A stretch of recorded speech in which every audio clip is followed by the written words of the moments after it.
welcome in to Check the Mic. Steve Palazzolo Sam Monson live on YouTube. And we're presented by FanDuel. Officially. That's right. It's right up there, and we are officially presented by FanDuel right now. Check the Mic. And appreciate everybody being here live on a Monday morning on YouTube. And wherever you're listening to your podcast, it's time for our Week 2 preseason review, Sam. Yep, back in the studio after a little mini road trip. We had a little mini road trip. We're going to start talking about that in just a second here. But we're going to go through all the big stories, preseason Week 2 action. Before we get into it, show updates for this week. Still Monday, Thursday. Next week, we're going to be going to 3 shows per week, though. Nice. So be ready. This week, though, we have a very special guest for Thursday's show, and it's going to be a college football preview. Ooh. So you might be, I don't know, I think we have enough college football fans that we're going to have some fun. We're going to teach Sam everything he needs to know. And therefore teach you if you're not a college football fan. Yes. So tune in anyway. Very special guest for that show. Hoping to have Josh Pate, official, on the show. We're in talks. Josh Pate for Thursday to help preview the college football season. And then you and I are off to Vegas, going to Circa this week, where we're going to kick off Week 0 right from Vegas, watching Farmageddon. So we got it's a big week here. Nice. Week 0 from Vegas, watching a game in Dublin. Chaos. A game called Farmageddon chaos that they've outsourced to Dublin. Yeah. I mean, it's amazing. Mm-hmm. And we're going to be in Vegas watching it. So yeah, we're real excited about this entire week here. So stick with us. Preseason Week 2, you and I hit the road. We did. Big training camp tour. Colts Packers on Thursday. Yep. Bills Bears on Friday. We're going to start talking about those games. Overall thoughts, though, on the training camp tour that we had here. Yeah, so we drove to Indianapolis to catch Colts versus Packers joint practice there. Colts training camp, very nice place, but it's like in the middle of nowhere. Like it's out in the middle of cornfields. You just head out vaguely in the direction of Indianapolis, and then in the middle of cornfields, there's training camp. But they've turned it. I mean, we've been there 2 or 3 times at this stage. It's really become a big kind of thing. Like there's massive fan events there now. It used to be just like there's a couple practice fields in the cornfields. Now, all kinds of stuff there. It's a pretty cool setup. Yeah, I like the Bears did it too. I like when they turn training camp into like a whole festival, and the joint practices always bring a few more fans into the mix as well. So we got to see Colts Packers. Then we hit the road, went up to Lake Forest, and saw the Bears. Hit some traffic on the way home. A lot of traffic on the way home, yeah. Through Chicago. But we'll, as we talk about the games, we'll talk a little bit about what we saw at those particular practices. So let's start with the Colts. Colts and Packers. I don't know what the score of the game was. Doesn't matter. My notes say Packers won 23-19. So big win there you go. So for the Packers. The big story here, though, going back to the quarterback battle, Anthony Richardson and Daniel Jones. I saw our friend Greg Rosenthal. He's making the prediction. He thinks the Colts want Daniel Jones to win this battle. I think I have a different take on this. Where do you stand right now on the battle, and do you have any changes to the prediction of who's going to start, Anthony Richardson or Daniel Jones, before we get into some of their performances? Not really. I don't agree with Greg, with all due respect. I think the Colts want Anthony Richardson to win the job, and I think if it's close, they're going to give it to Richardson. But I do think that's getting harder to justify as the time goes on. A couple of things, like the 2 things that stood out from that practice to me were, number one, Matthew Golden, the Packers rookie wide receiver, first rounder they took since, was it Javon Walker? Is that the last first round guy they drafted? Anyway, you can see it, right? As soon as you're there, you can immediately see in person why they like this guy. He's smooth, fast, explosive, was really difficult to cover for any Colts DB the entire time. And then the other thing was, like, Richardson is still just scattershot. Like, so many passes, even the easy ones, are just nowhere near where they're supposed to be. And again, when you're doing these joint practices, there's half a dozen quarterbacks out there going through the reps. Every one of them is more accurate than that. Yeah, it's really difficult as we're not reporters, but as we're reporting from joint practice, try to like put things out onto X and explain what we're seeing and plays here and there, and then to try to put a bow on it. What were the high level things that you saw? The Anthony Richardson experience at practice. And by the way, you and I were in the car together for like 8 hours or whatever over the couple days. We got to do some philosophizing about various topics, right? Like, how much do you weigh one practice? What happens in season in a good practice versus a bad practice? Do you have a bad practice on a Wednesday or a Thursday, or Wednesday? I'm sorry, on a Thursday is your big prep day. I'm trying to figure out the timing here. Do you have a bad practice on a Thursday, then show up with a great game on Sunday? Like, what actually happens, right? And Richardson's practice, Sam, he had during one-on-ones, Anthony Gould puts an absolute dime down the sideline to Gould for a touchdown to finish one-on-ones, which, by the way, looked a lot like the throw that he made in the game to Anthony Gould with a little extra pocket movement in the game. That was a strike, big-time throw times 10. It was incredible. We saw that at practice. Saw him maneuver the pocket for a really nice touchdown in red zone drills. Saw him throw the ball during 2-minute drill, Anthony Richardson. Boom, boom, boom. 3 big completions, including one up the seam to Tyler Warren. His completions were perfect. Yeah. If you were like Dan Orlovsky tried to do a couple years ago and said, Anthony Richardson's really accurate, here are the examples.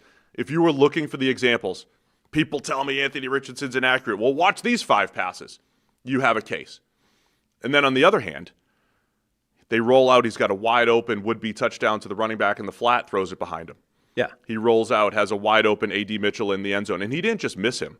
He overthrew him by 5 yards. Right. There's about 6 passes I can remember, a seam, a deep out, an over route, 2 scramble drills where it was completely uncatchable. And I know this isn't news to a lot of people. This is how Anthony Richardson tends to play. It's why he had a low completion percentage. But, yeah, he was very inconsistent during that Thursday joint practice. Yeah, I mean, it's the same as last year, right? As badly as he was and as bad as his accurate numbers and completion rate, et cetera, were, he had probably the best throw of any quarterback in the NFL last year. Remember that ridiculous falling back or off his back foot, heaves it like 55 yards on like perfect ball location. I genuinely think Richardson had the best throw of any quarterback in football last year, and yet overall his accuracy is bad. And that's the problem, is that we're talking about in large sample sizes. Yes, every now and again, Richardson is incredibly accurate on an individual throw, but overall, if you give him 10 attempts at hitting a target, he's missing more than basically any other quarterback in the NFL, to the point where it's problematic. And, the Colts are pushing all the easy buttons for him. They're dialing up a lot of good stuff. There are a ton of really good looks, and he's just not hitting enough of them. Like, it's the layups that are the problem right now. Sure, everything else and the injuries, et cetera. And this is where I think it's just getting harder and harder to justify not having Daniel Jones as the starting quarterback. Jones isn't going to be amazing, I don't think, but he'll hit most of the layups, and that's a big thing. In the actual game, Anthony Richardson goes 6 of 11 for 73 yards. That great pass that he threw, though, got negated. That absolutely would have changed that entire stat line. And by the way, the game was similar to what we saw at practice. He had that incredible throw to Gould that was negated, and he had 3 just straight up misses. There was a check down in there where he doesn't reset his feet and misses the check down, which would have gone for a big gain. Misses another short pass in there and was just inaccurate on a few throws, and he has the highlight reel. So not much has changed there. Daniel Jones finished 7 of 11 for 101, his big pass up the sideline to Tyler Warren for 25 yards. And it got negated, that big play by A.D. Mitchell standing offside pre-snap. Yes. And that's another thing that jumped out from that practice is, A.D. Mitchell had a sequence of like one of the worst 20 seconds I've ever seen in my life. He dropped a pass, a good pass, that ended up being picked off by, I think, Keyshawn Nixon. Yep. Him and Keyshawn Nixon got into it in the end zone, jawing back and forth. Keyshawn Nixon basically telling A.D. Mitchell to shut up, that he hasn't done enough to be doing anything. The very next play, they were like, oh, let's go back to A.D. trying to get his confidence back up, give him a quick slant. At the end of the quick slant, he has the ball ripped out of his grasp, fumbles it away. It's like that. And so we've talked before about how athletically that dude looks amazing. Anytime you turn on the film, like he's visibly dynamic and the potential leaps off the tape, and yet he does seem to be like at the root cause of an awful lot of mistakes within that offense. Whether or not they're his mistakes or not, he's one of those receivers that just always seems to be around bad things happening. The one thing I'll say, just to put a bow on this discussion with the Colts, if they're healthy, I really like this group of playmakers that the Colts have. I think Tyler Warren has been a fantastic addition. He's been outstanding. Looks very QB friendly is the phrase I keep coming back to, as far as his ability to get open, his ability to work the middle of the field. I think he brings some versatility in the red zone. We're not necessarily supposed to be talking about scheme type stuff specifically, right? But they have some interesting options in the red zone, we'll say, with Tyler Warren added there. If they're healthy. Now, Josh Downs, who I love, one of the better slot receivers in the league, he left practice with a hamstring. You know, we never wanted to hear about a hamstring in August. Those things tend to linger until October or November. But if they're healthy, I don't even think they need A.D. Mitchell. With Michael Pittman Jr., with Josh Downs, with Alec Pierce, with Tyler Warren, Anthony Gold, by the way, again, continues to make plays he's got some dynamism to him as well. And then Jonathan Taylor in the backfield. The question for the Colts will be the offensive line. Can they protect him? They had a rough day the other day. I think whether it's Daniel Jones or Anthony Richardson, they're in a good position from a playmaker standpoint. It'll look completely different. I think if it's Daniel Jones, it could be 100 catches for Tyler Warren, honestly. It could be 100 catches for Josh Downs. It could be a lot of the underneath stuff. If it's Richardson, again, I just think they could bump up his completion percentage just by emphasizing some of the short options that they have there.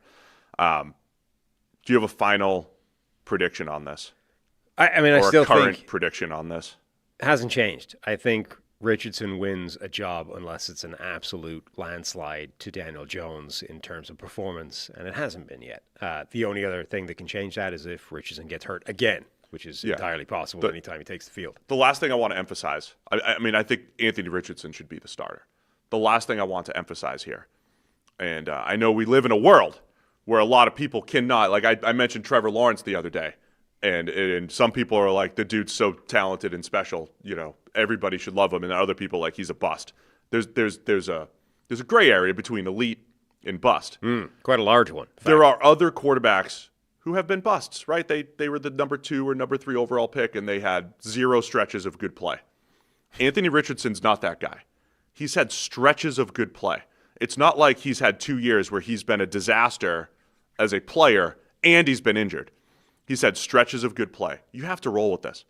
The inexperience, the fact that he's played well, and he is a dynamic runner that adds that dimension to your offense. You have to roll with Anthony Richardson and deal with the mistakes. Yeah. If Shane Steichen in year 3 can deal with the roller coaster, I think as the Colts organization, you got to push through it. I think you have to push through it. The upside with Daniel Jones, you can say, we've never seen Daniel Jones with a good O-line and with good playmakers. Fine. I have a pretty good idea of what Daniel Jones' ceiling is. You got to push through with Anthony Richardson. Push through all the pain points. Just get him over 1,000 dropbacks and see. In his life, like 1,000 dropbacks in his life, dating back to high school. Just get him the experience and deal with it, because there's still that chance that he, even if he doesn't put it all together, that he puts it together enough that he is difficult to defend, and he's your guy. So I think Anthony Richardson has to be the play for the Colts here. Well, that's the thing. I think we are now entering the territory of, you know, he like the high end is obviously special, and the athleticism is literally as good as anybody we've ever seen at the quarterback position. But this inability to hit the layups consistently is so problematic that now you're almost recalibrating and saying, well, let's not ask where his ceiling is if and when he learns to throw the ball accurately and, you know, actually completes a normal degree or frequency of these layups. What is his ceiling if he remains wildly inaccurate relative to a normal quarterback? Like, if we are stuck with a guy who is going to throw, you know, it's going to, like, the Bears are busy charting Caleb Williams' completion rate and targeting 70%. If Richardson is stuck at 55 for his life, what is the ceiling now? That's the kind of territory I think that the Colts are now entering, which is if he never gets more accurate than this on the easy stuff, what is his ceiling? And that's where, again, I think you get into a much more debatable situation versus Daniel Jones. Clearly, he's capable of more special plays than Daniel Jones, but is the ceiling actually any higher with that as a dynamic? It's a fair question. Touch on the Packers really quick. We're going to talk Matthew Golden a little bit later when we talk rookie wide receivers, but I know he definitely popped to us at practice. The Packers also, much like their division rival Bears, they have a left tackle battle that is ongoing. Rasheed Walker, multi-year starter, but groin injury during camp, hasn't played in the preseason, and I think he's okay. He's a former 7th-round pick who's okay. He's pretty good in pass protection. I think his work in the run game is good at the second level. He's pretty athletic, gets to the second level, makes some big blocks. Don't love him in and around the line of scrimmage, backside cutoffs, power, that type of thing from Rasheed Walker. But Jordan Morgan, 2023, 2024 first-round pick, trying to figure out what year we're in here. Guy's playing really well at left tackle. Played more guard last year, barely saw the field. But Jordan Morgan is pushing Rasheed Walker for that left tackle spot. Yeah, and taking advantage of the preseason opportunities that he's had. They drafted him a year ago. They already had starters in place. You're like, oh, it's just another one of that line of Packers where they draft these college tackles, kick them inside. Only now he's actually being given a chance to play left tackle where he was playing previously, and he looks pretty good doing it. And Rasheed Walker's been solid for them, but not solid to the point where you'd be like, well, he's untouchable. I think it's a legitimate battle, and as a first-round draft pick, a previous first-round draft pick, and a guy who seems to be getting it now, you would say Morgan probably has the higher ceiling. So I suspect Walker probably still starts the season just as the incumbent, but it wouldn't shock me if that didn't last that long. Yeah, just something to keep an eye on. And Morgan looked pretty good against former first-round pick Laiatu Latu, anchoring pretty well, moving pretty well at left tackle, and so something to keep an eye on here for the Packers. And we were talking off-air before, Latu, by all reports, has had a very good training camp and been very impressive, but it's not translating yet to preseason action, which raises some concerns. Latu, we were both big fans of his coming out. My question, it's an interesting dynamic when you look at him versus, say, a guy like Trayvon Walker, who we mentioned a lot on the show, who had the tools and the dynamism, and I think Walker's power has started to show up on the football field where it's like, okay, this dude is tough to block. He might not have the full move set, but you got to deal with speed to power. You have to deal with length that Trayvon Walker brings to the table, whereas Latu, I don't know if he has something that's really threatening tackles just yet. I don't think he's got the dynamism, the get-off. He's a good player. I saw, against the run, enjoy practices or in the game. He's been pretty good against the run.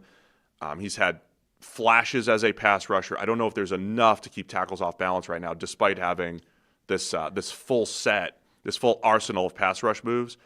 There's just not a lot of clean wins in there. Even against Morgan, there's a few times he broke free late, but just not enough clean wins from Laiatu Latu yet for the Colts. Yeah, I don't think we ever expected him to look, explosive, physically dominant at the next level, even though I think his athleticism, when it was tested, et cetera, was probably better than people were expecting it to be. But I am surprised that his technique has not been a bigger factor so far. Like, he was one of the most polished and well-rounded technicians from a pass rushing standpoint that I can remember coming into the draft in years, and it's just not having an impact yet. All right, so then after so that's Colts Packers. Touch on our little training camp tour here. After practice on Thursday, drove up to Lake Forest, went up to Hallis Hall, which it felt like you could feel the history there. I thought when you showed up, I think they do a nice job. Did you catch the address of that place? Yeah, 1920. 1920. Nice touch. Yeah. I mean, they do some cool stuff with it. It was my first time up there, obviously, as I'm saying all this. Bears fans are like, yeah, you idiot, of course. But the fireworks started early in Hallis Hall, in the media room. We saved this story for the show. Well, first of all, you want to lay the groundwork for this? Yeah, I mean, you go into these, you're in the media room, we get shown to where we're supposed to be. There's going to be a Ben Johnson press conference before practice, so we're in that. There's just like a side media room with the desks and stuff, which is where they all work and, type and write their stories and stuff. And I think we've said this before. I think that's PJ from the Bengals. I think that's his problem, right? Is he thinks you need a desk to type out to put your typewriter and rattle off your Bugler article, whereas really you just want a yard of real estate on a field, watching practice. Just want to watch practice. But I think the desk is the choke point, right? And so there's all the regular Bears beat in their side room, and then there's the press conference room where it's just like a line of school desks with everybody waiting for Ben Johnson to come. There we are. So there, it's unassigned seating. It's just a bunch of desks. Those desks are not built for you. You know? They are not. They're built for people more my size, which is normal size to say. I mean, they're built for children. They're like college. See, they're not, though. They're built for regular humans, and you, unfortunately, look like Elf in those chairs. I can prove that because I have a picture. See? You're right. I should have replicated the exact Footwork and angle there. But yeah, it was no room for my typewriter, we'll say. No room for the typewriter. So anyway, we're sitting down in these desks, waiting for 20 minutes or whatever for Ben Johnson to get ready. And it's one of those situations where it's unassigned seating. There's no rules as to where anybody's supposed to sit, but you can see there's a system. People are out there, saving desks by putting sunglasses on them or a water bottle or whatever.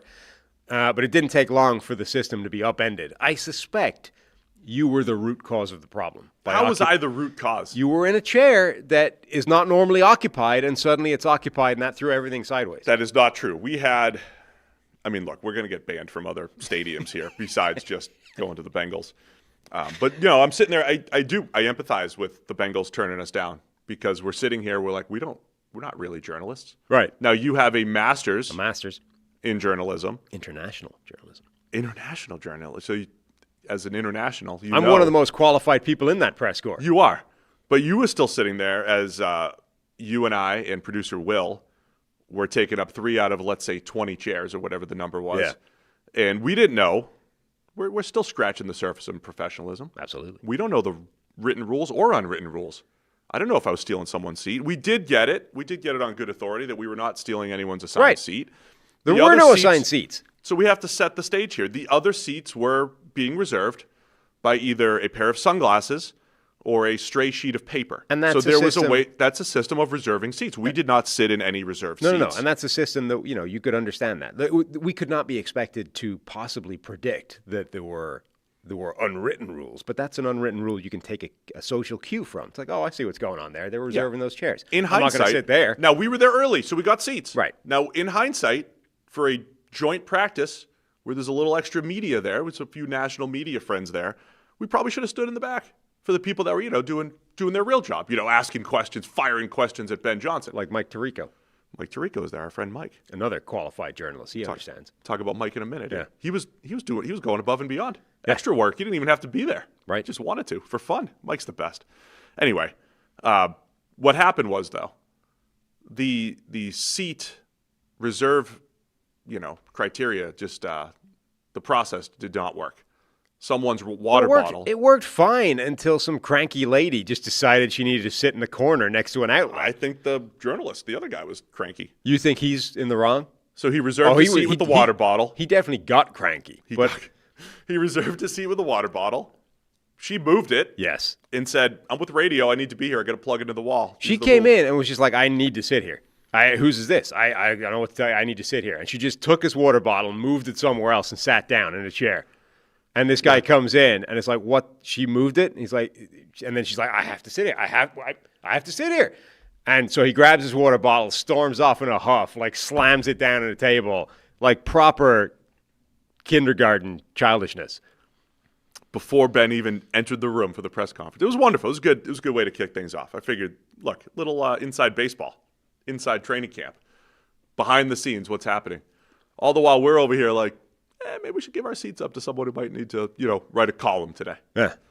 But we were there. We had to get some good information. We had to find out from Ben Johnson about the left tackle situation, which, by the way, is also wide open for the Bears. Allegedly. They're talking about Braxton Jones. Braxton Jones is the incumbent, similar to the Packers, where late-round pick, where they've gotten something pretty good out of Braxton Jones for a former fifth-round pick out of southern Utah.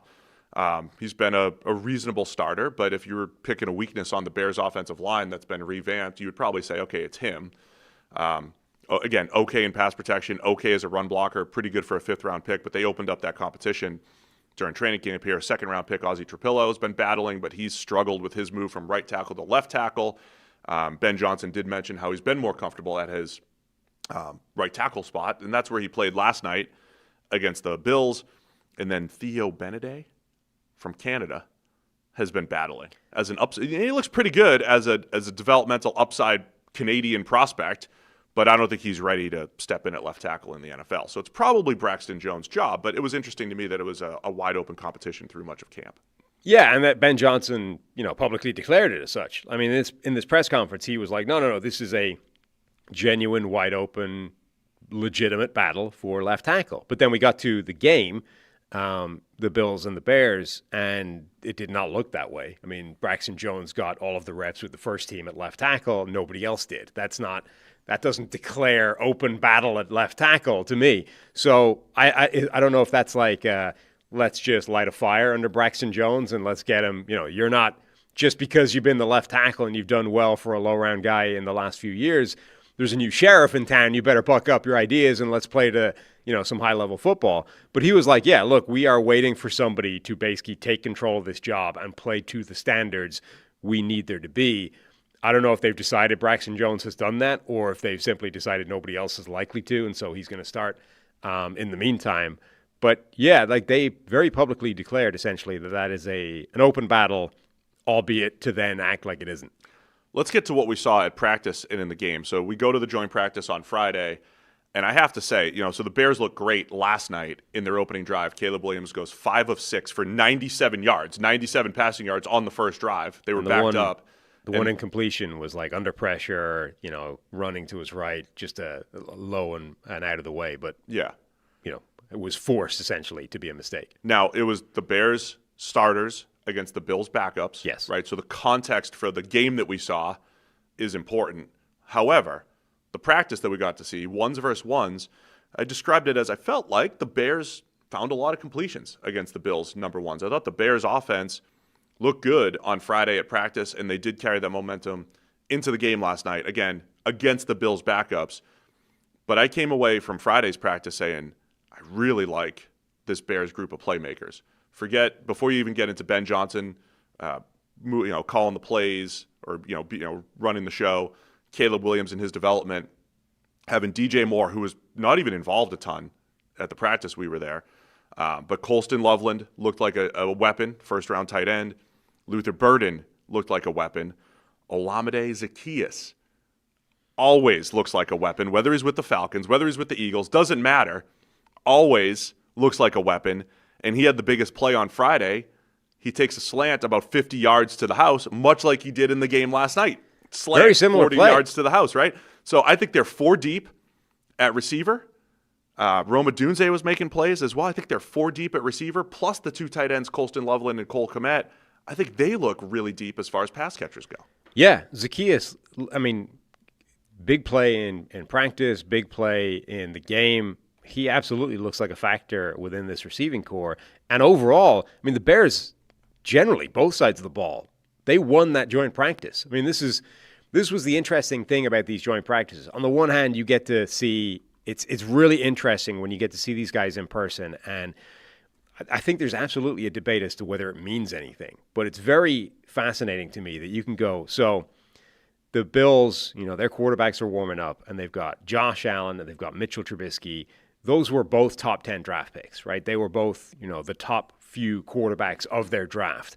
And each of whom actually was drafted without like a ton of amazing college play. It's not like they were, fantastic college resume. Like they were drafted a lot because of physical tools. And the difference between Josh Allen's physical tools and Mitch Trubisky's physical tools, standing side by side, essentially throwing the same warm-up play, is crazy. Like Allen is so much bigger, so much stronger. The arm is so much more imposing. And even from 100 yards away, you can see that just jump out in front of you. It's amazing when you go in person and sort of see those things. But I don't know if that actually means anything or if it's just the thing that your immediate takeaway.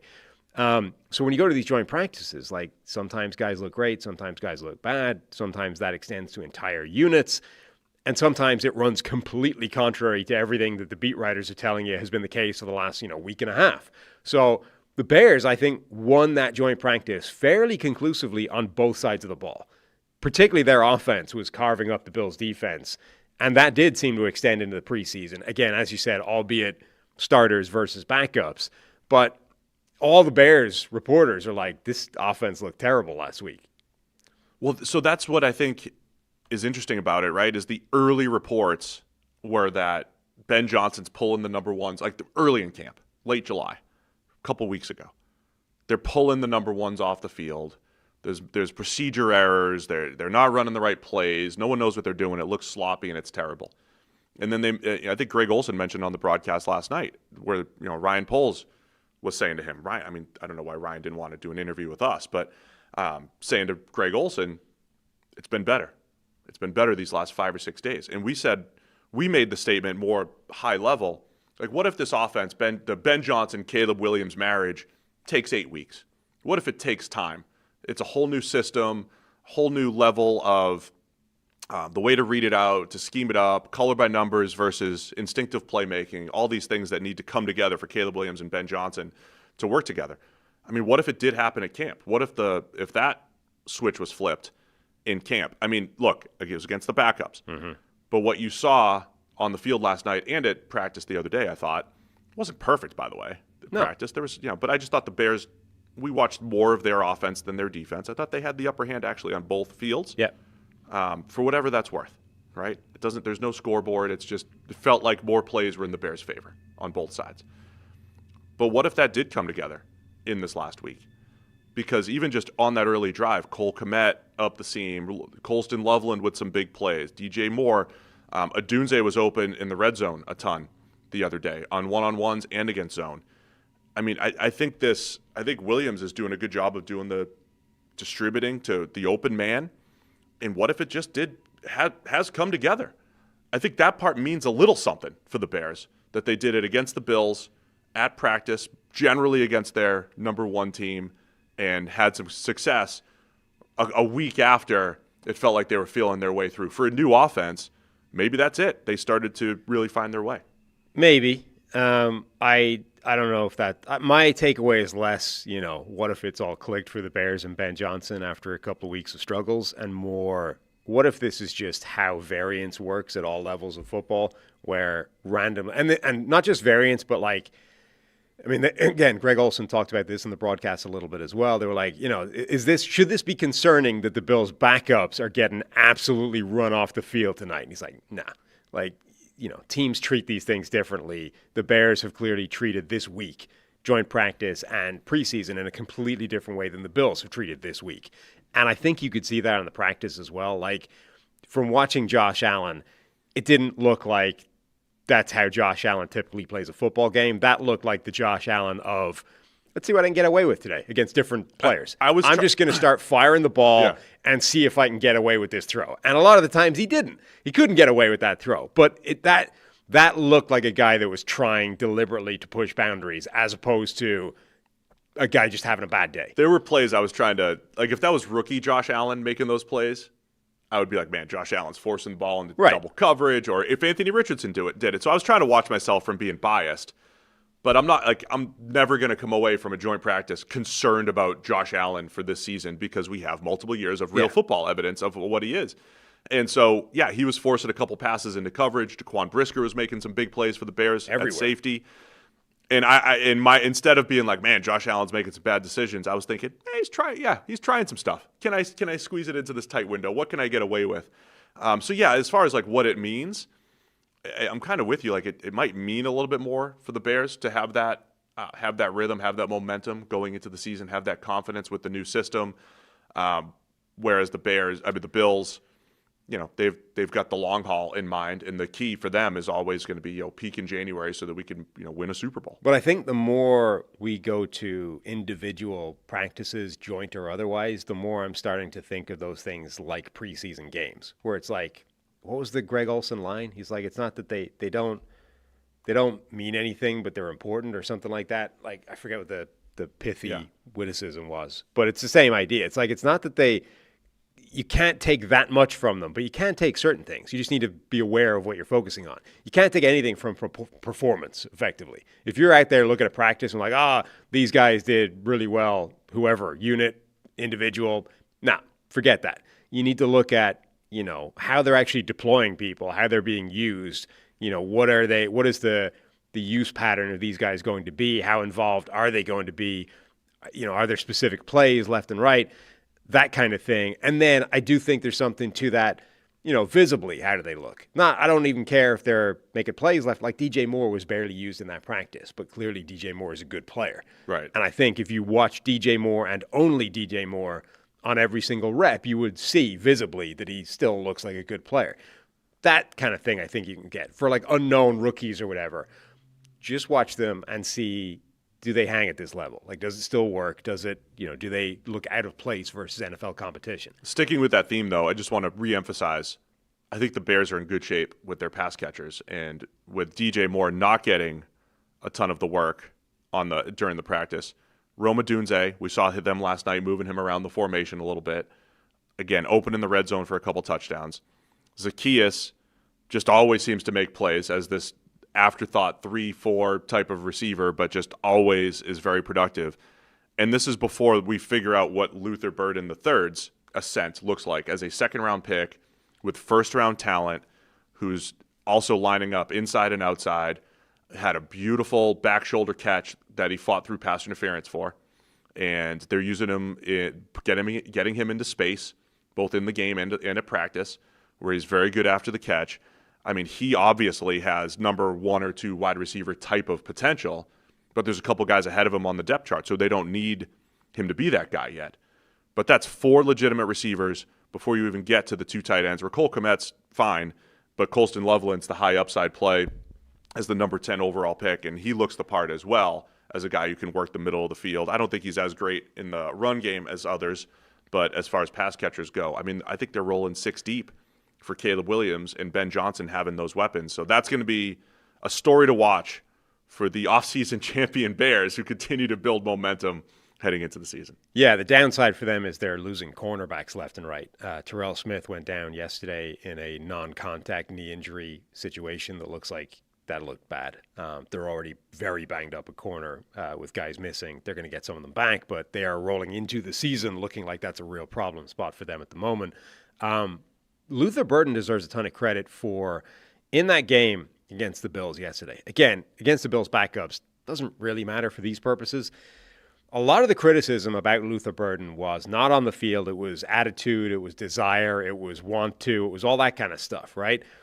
Twice on 2 separate rushing touchdowns, Luther Burden was down and dirty blocking. The first one, he blocked the one, like a DeMar Hamlin. Like, he came in, down blocked on the safety, buried him, absolutely decleated him, legitimate pancake, and caved in basically the entire right side of the line for the running back to walk in. I mean, that's the kind of block you tend to see from tight ends. It was a great block. Later on as well, the next rushing touchdown, same thing. He motions in, delivers a block, makes it at the point of attack. Running back comes in behind him. And Luther Burden's getting as many plaudits from his teammates as the running back was after that play. Like, they're all going up to him, slapping his back, saying, great job. For a guy who the question mark was, desire, how is he going to do the difficult stuff? What's going to happen if the ball doesn't come his way? That kind of thing. I mean, that's the kind of want-to that a coach wants to see. So who knows if it's going to translate to the regular season or if Luther Burden's going to be a star or otherwise, but that is very specifically answering a question that many people did have about him. Let's talk a little bit more about those rookie wide receivers. Besides Luther Burden, you mentioned Matthew Golden near the top of the show and seeing him in person. And you and I, we're both analytically driven, Sam, right? We're more about what you see on the field and the production and everything. And again, in an 8-hour trip or whatever we spent in the car, you can discuss evaluation philosophies or whatever else we wanted to discuss while we were listening to 90s on 9 on Sirius XM. So, which was fun throwback. So until the interview. Until they get why are they doing interviews on the music channel? Killing our flow while we were sitting in traffic leaving Chicago. Anyway, don't distract me. Mm-hmm. We've joked before about scouts saying, I got to see him in person. Got to see him in person, right? And we've discussed that a lot on the show. We love talking player evaluation, team building. How much do you weigh the in-person? I think that the risk of bias comes in if you only worry about performance, right? As you said, like, what if I was at the game where the guy had 10 catches for 180? I'm going to weigh that more because I saw it in person. But we both came away from practice saying the important part might be just seeing the move, seeing the size, seeing the things that scouts say that they're going to see, right? Yeah. Got to see him move, got to see how he looks, got to see if he Looks dynamic. Got to see how he does all these other things. Luther Burden looked the part to me at practice, and Matthew Golden absolutely looked the part. And you and I were both lower on Golden, but quickness and speed definitely showed up, I think, on the practice field. Yeah, well, one of the things we all said is, like, that guy did not look like a 4-3 player on tape. He kind of looked like a 4-3 player in person, though. Like, that was interesting. I think what it might be is you've made the point that, these guys are all super athletes. The only time it's really important to look at athleticism is when a guy is, like, below the thresholds of required athleticism completely, or like a 99th percentile athlete, right? Because those guys still matter at the NFL level. I think you can visually see those 99th percentile athletes, right? Whether it's Josh Allen standing next to Mitchell Trubisky, Anthony Richardson, same thing. Like, some of the throws or some of the plays he makes are still visually insane. Or Matthew Golden with his, 4.29, whatever. I think you can still see those 99th percentile athletes. Now, again, that doesn't mean they're going to be good. It's just quantifying with your eyes that 99th percentile stuff, which you can also find elsewhere. So, like, the important thing is don't double count it, just confirm it. But I think that's what's happening there is the guys that jump off the field on a field of 90 super athletes are the guys that are in that 99th percentile. So we mentioned Burden, mentioned Golden. Isaac TeSlaa does it again with another touchdown for the Lions on a double move.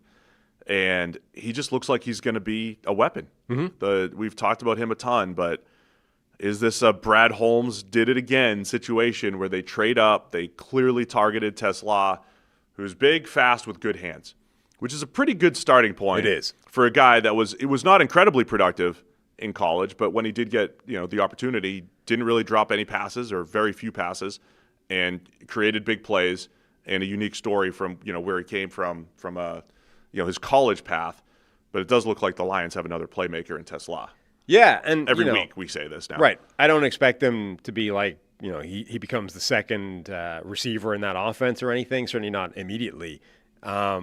But yeah, he should be a factor this season. I mean, he's showing he's too good for backups at the moment, which I think, people will be like, yeah, he made the play against backups. Well, yeah, but if you're consistently making plays against backups, that means at the very minimum you belong running with the first team unit, right? Whether you're still going to make those plays with the first team unit is up for debate, and we don't know that yet until it happens. But logically, if you're consistently wrecking backups, that means you're too good for that level. So you need to be pushed further. That's what he's doing right now. He's consistently making plays against the second string unit. So let's see how much of a role he will have with the first team. And it's another situation where with receiver, if players have weaknesses, they're easier to hide at receiver. Right. It's easier to accentuate strengths. So if his weakness is, all right, go play X and beat press coverage and get open, go get him. Yeah, I mean, I don't know if TeSlaa's going to be that guy in year one. But if it's, hey, show toughness over the middle, which he has, use your speed and size to make plays or win a couple jump balls here and there, I mean, there's a role for that in this Detroit offense. He doesn't have to be the high-volume player. You already have Jameson Williams. You already have Amon-Ra St. Brown. You already have Sam Laporta. You already have a good run game. They have plenty. Now it's just another difficult to cover, difficult to deal with skill set, speed and size for the Lions. So I think there's a role for him in year one. What does that look like? It might be 30 catches for 500 yards. But that's, I think, where we are with TeSlaa right now. So I don't know if he's, hey, go pick him up in fantasy right now. Maybe in Dynasty. Right. I don't know if you pick him up in fantasy for this year necessarily. But is he going to help the Lions win this year? I think there's a role there for TeSlaa behind those top guys. Emeka Egbuka, another really nice touchdown from Teddy Bridgewater. It is. I'm encouraged for high school coaches across the country and inspired for them that they could just come in, go to a preseason game, throw a couple touchdowns like Teddy after Bridgewater. being suspended. Right? If you're a suspended high school coach, just join the Bucs. Become a backup NFL quarterback. Emeka Egbuka looks good again. It's kind of a lost art in journalism, the George Plimpton thing. Just go and become a Lions backup quarterback and write a story about it. I feel like we should employ you in that regard. Let's just go get Steve a few reps at offensive tackle for somebody. At offensive tackle, write about it. Why can't it be quarterback? I mean, please give me a red jersey and not put me at tackle. Or give me a red jersey at tackle. Then we can see how I do. I don't think you've got the arm for quarterback anymore. Although that being said, you do throw a football significantly harder than you throw a baseball. I might throw both a baseball and a football 74 miles an hour. Yeah, I might have. Might be true. Because what happened is you need more external rotation and scapula flexibility for the baseball. You don't throw a baseball. I may have my lack of flexibility may have morphed into a better football. For a very tall former pitcher, borderline, big leaguer. You do not throw a baseball very hard anymore, but you do throw a football remarkably powerfully. Thank you. Yeah.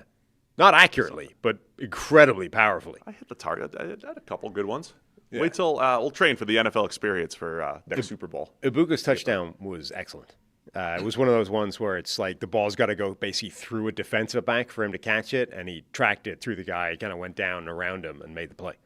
Ibuka, so we did our wide receiver rankings during the draft and going through Ibuka's tape, and I started to kind of sleep on him as a player. Thought I knew what he was after just watching him for a couple of years before you rewatch him and go through the film and everything.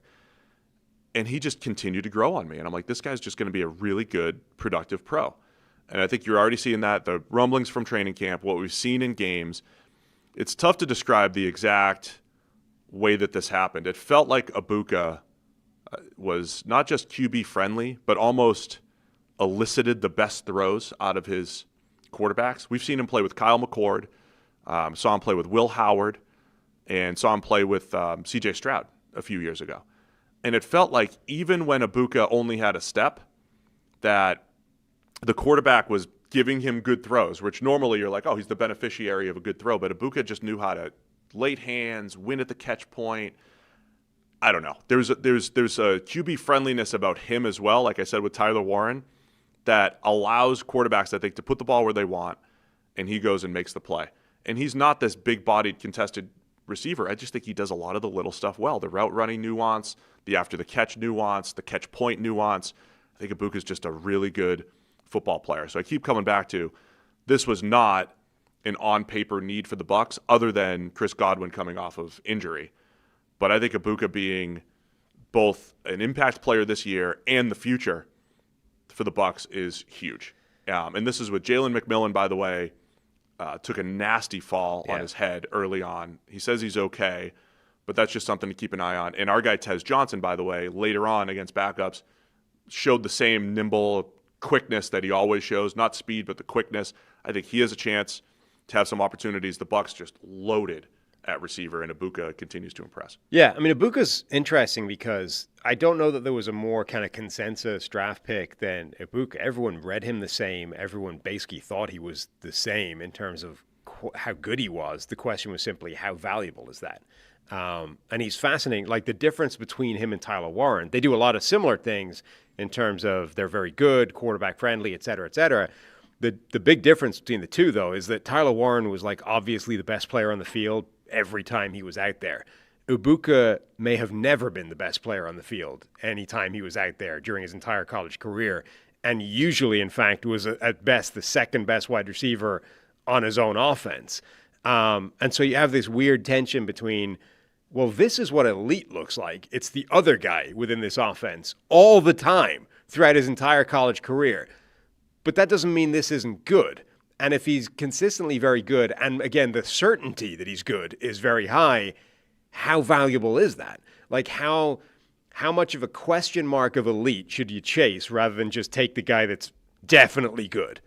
And that's the debate you're in the first round. Like, do you go for a Matthew Golden who might be elite, but it's a very big might? Like, there's a very small sample size of Matthew Golden looking like an elite player, but there's a massive sample size of Emeka Ibuka being a good player.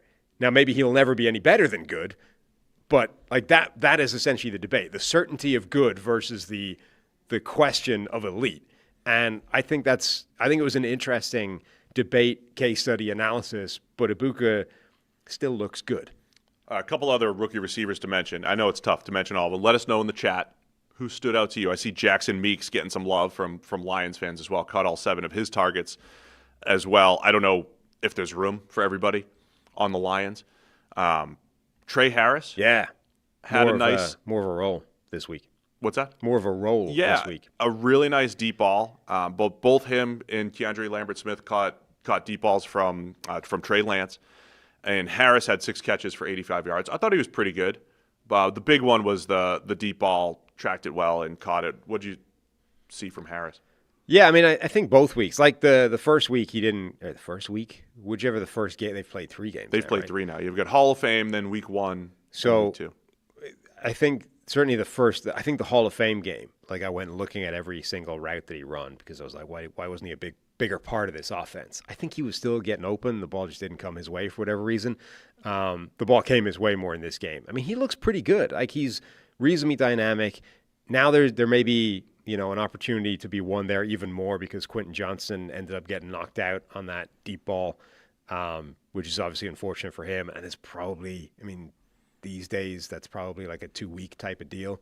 So there's a 2-week window for these rookies to really steal some reps and show that they can be a bigger part of this offense.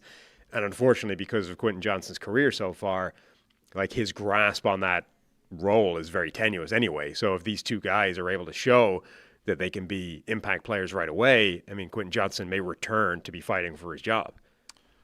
With Harris and Keandre Lambert-Smith, I think just adding a downfield component from either of those guys or both of those guys, huge for the Chargers with Ladd McConkey doing a lot of the dirty work. And then undrafted free agent Patriots wide receiver Efton Chisholm III. That was Kalen Kaler's prospect. That was the Prospect X? Yes. This year? I think it was. Okay. I don't know if I went back and read all that. I think that's. I thought wasn't that the Montana State kid? Oh, maybe. The guy that is now is he a slot receiver? Oh, you know what it was? People were guessing Efton maybe. Chisholm. Anyway, Chisholm's been tearing it up at Patriots camp. I never confirmed that, by the way. Just to me, it read like the Montana State guy. It may have been. I don't know. But we'll cut that out of the show. Efton Chisholm with 6 catches. Dominant, man.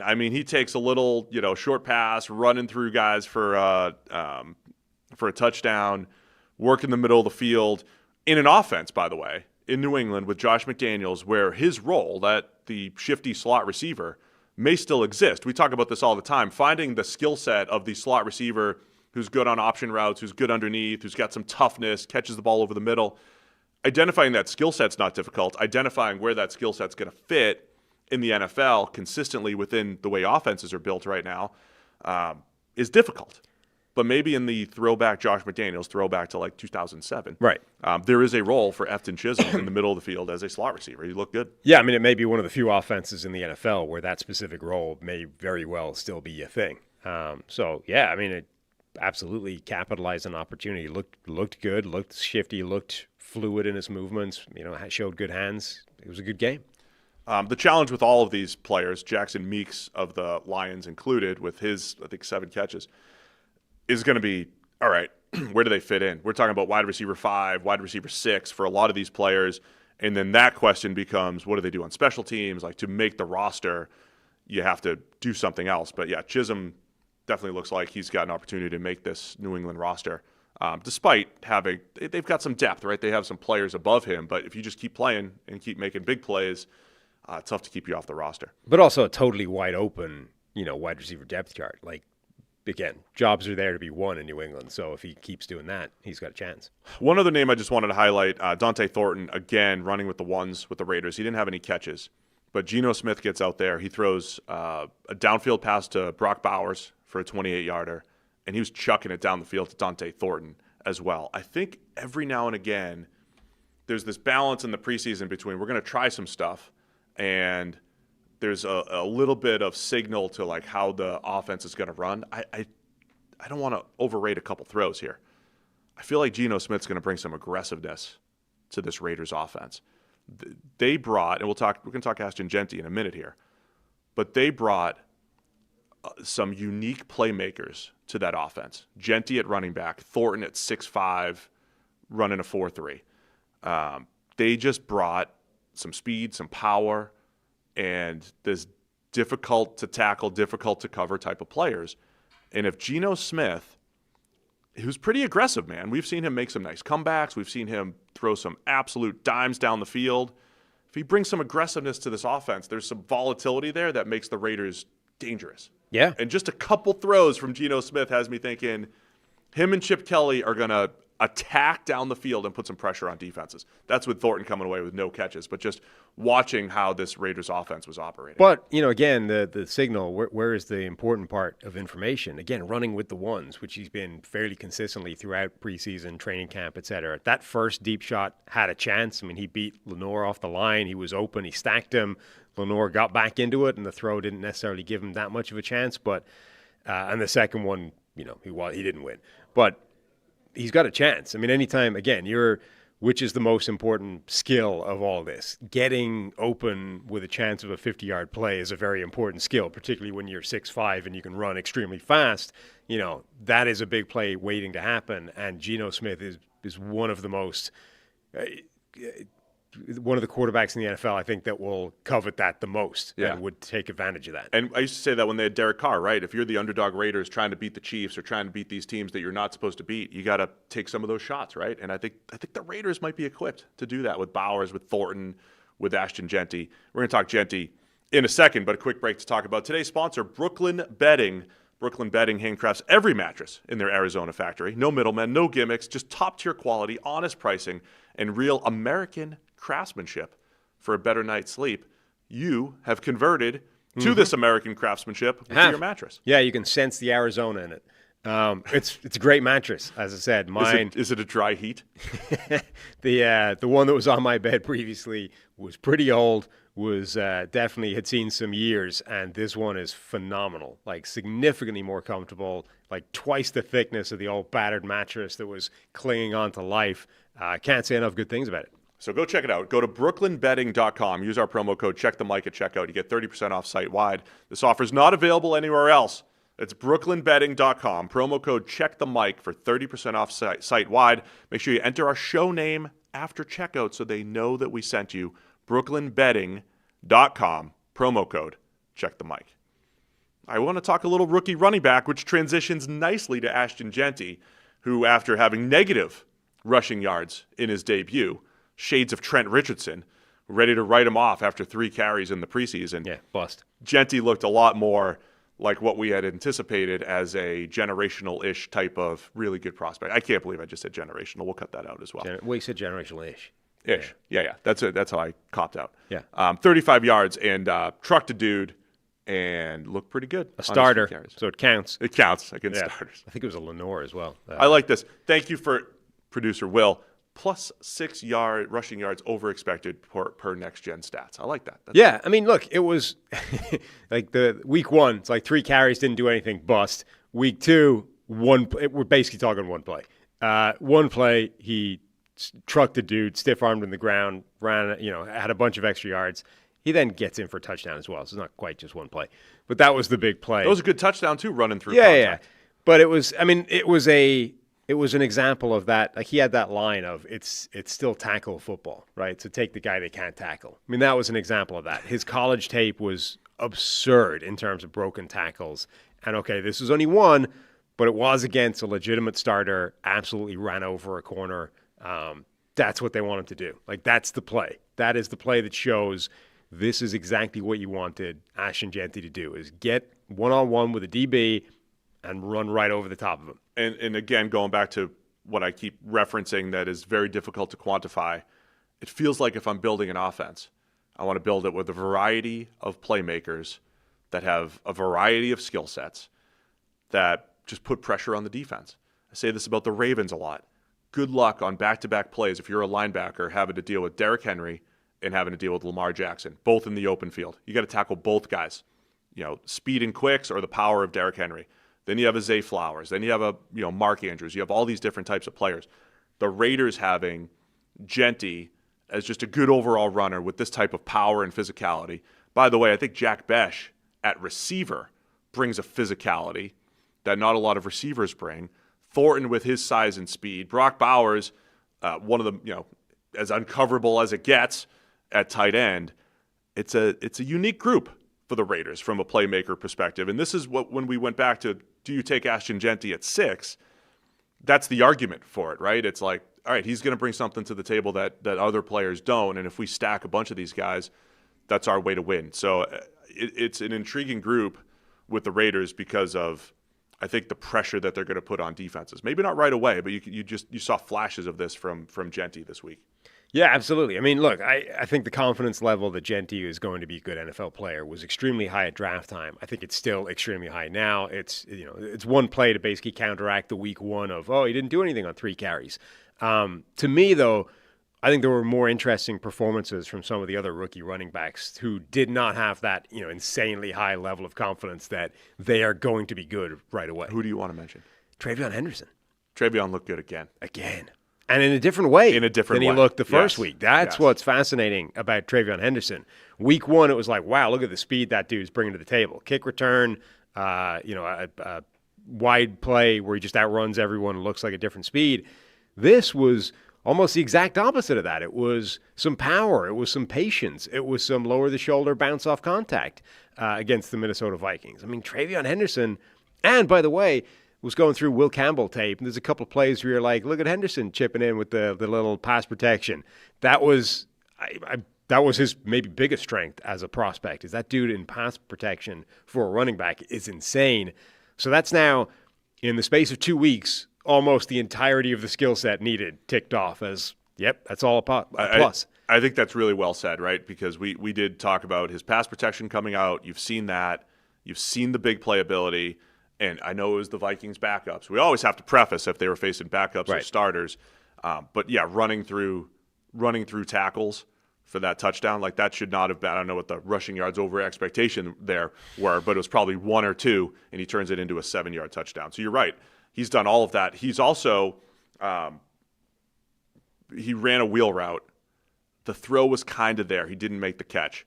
You're hearing a lot of, at practice, wheel route, Trayvon Henderson, wheel route, Trayvon Henderson.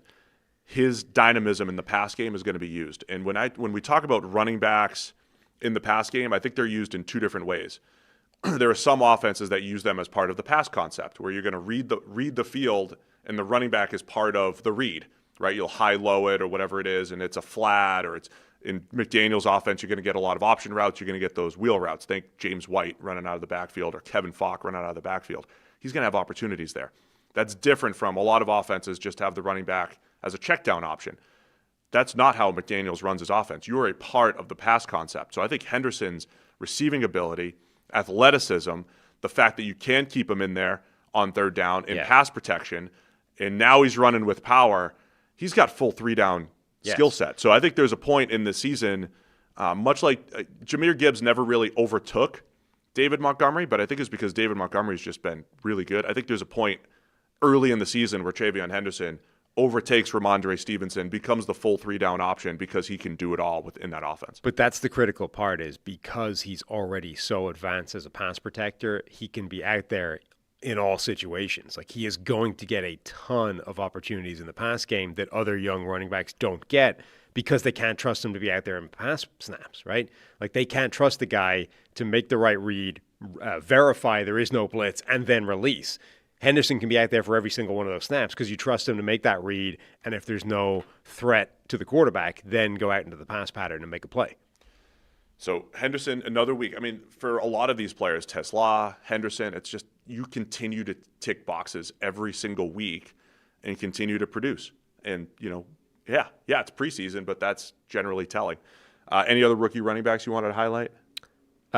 You wanted to talk R.J. Harvey, right? I wanted to talk R.J. Harvey. I don't know if you had someone else that in mind.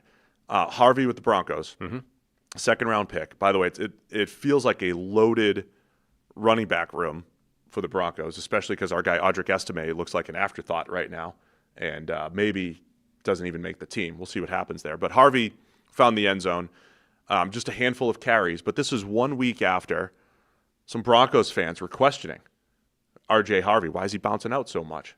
And I was thinking, man, that's what he was doing at UCF. That's a little concerning. I liked him coming out, and my one biggest concern was he's trying to bounce out too much. It might not work at the NFL level. I hate that he's not following his blocking. When you don't follow your blocking, you put a lot of pressure on them. You pick up holding calls that aren't even the blocker's fault. Harvey, it was almost like Peyton said, dude, you're staying between the tackles this week. Show me that you can run between the tackles. And he did it. And he looked good because he's low center of gravity, tough to tackle, running between the tackles, finishing runs. And if he does that, R.J. Harvey looks good as a second-round pick. And then you pick your spots when you're going to bounce out. And I thought he did a really nice job. On a handful of carries, right. I think fixing some of the criticisms of week 1 and carrying that into week 2. Well, the touchdown in particular was like exactly the play that you want to see. I mean, it was we talked about it last week or whatever. Those duo blocks, a lot of times those create bounce-out plays because it almost creates this pile right in the middle, right at the point of attack. And one of the reads or one of the ways that it opens up is there's nowhere to go here, but look, if I bounce outside, I clear the entire offensive line and I'm like one-on-one with a player in space. You see a lot of bounce-outs in those plays. Instead, Harvey stays patient, follows one of those blocks, and then runs like right behind the block of one of those linemen, ends up getting skinny through the hole and makes the play. Like exactly the type of play that you would want to see if you were concerned about a guy trying to bounce out too much. The one thing I just want to add to this discussion here, we talked about Ashton Jeanty, number 1 running back off the board. Marion Hampton was the number 2 running back off the board. Then Travion Henderson, if we've been raving about him, people might be wondering, well, why didn't he go in the first round? By the way, there were rumors that the Broncos wanted to take him at 20 in the first round. Well, Marion Hampton was the second back off the board. Don't sleep on him either, just because Henderson's getting all of his publicity. Hampton looked shifty, dynamic, difficult to tackle on just 2 carries the other night. So he hasn't had the same opportunities, but I have no concerns about Hampton being as advertised for the Chargers as their first-round back either. No, Hampton looked pretty good, albeit, in a couple of carries. Caleb Johnson for the Steelers I thought looked very good as well. Like he had a very good game with a bigger workload. I think he had double-digit carries in that game. Like all these young running backs I think are all pretty much looking good. And then we were talking about Harvey. I just want to talk about some teams a little bit. Now, we have some rookie quarterbacks to discuss as well. We haven't even gotten to the quarterbacks yet, guys. Have not gotten to them yet. Watching the Broncos defeat the Cardinals 27-7. A couple team-wide takeaways. Most of preseason should be player-driven takeaways. This player flashed, this player's good, this player's out. Every now and again, I think we could cheat, and we could have some team-centric takeaways. So I'll give you 2 that we can discuss. Broncos and Seahawks here. Okay. And how they're looking. The Broncos, we talked a lot about them this offseason, feeling deep. They didn't have many holes, and when they had a hole, Dre Greenlaw gets signed. They add in Hufanga at safety. They add in Evan Ingram at tight ends. They go into the draft. No major needs. They make a non-need pick in Jahdae Barron in the first round. They make more of a need pick because the running game wasn't good last year, even though they seem to have some depth, and they take RJ Harvey in the second round. The Broncos feel as deep as we thought they were coming into the year. The running back room, if Harvey is running back 1, I still think they're getting some dynamism from Jaleel McLaughlin. Tyler Bidet, is running pretty well, and they're raving about him making the team. Our guy Estime is just almost an afterthought right now for the Broncos. So running back feels deep. Our guy Troy Franklin had 2 touchdowns. Yeah. So receiver feels deep. And I'll just throw one more. Another guy that you liked coming out last year, Jonah Ellis, who felt like a developmental pass rusher with just some really good juice off the edge.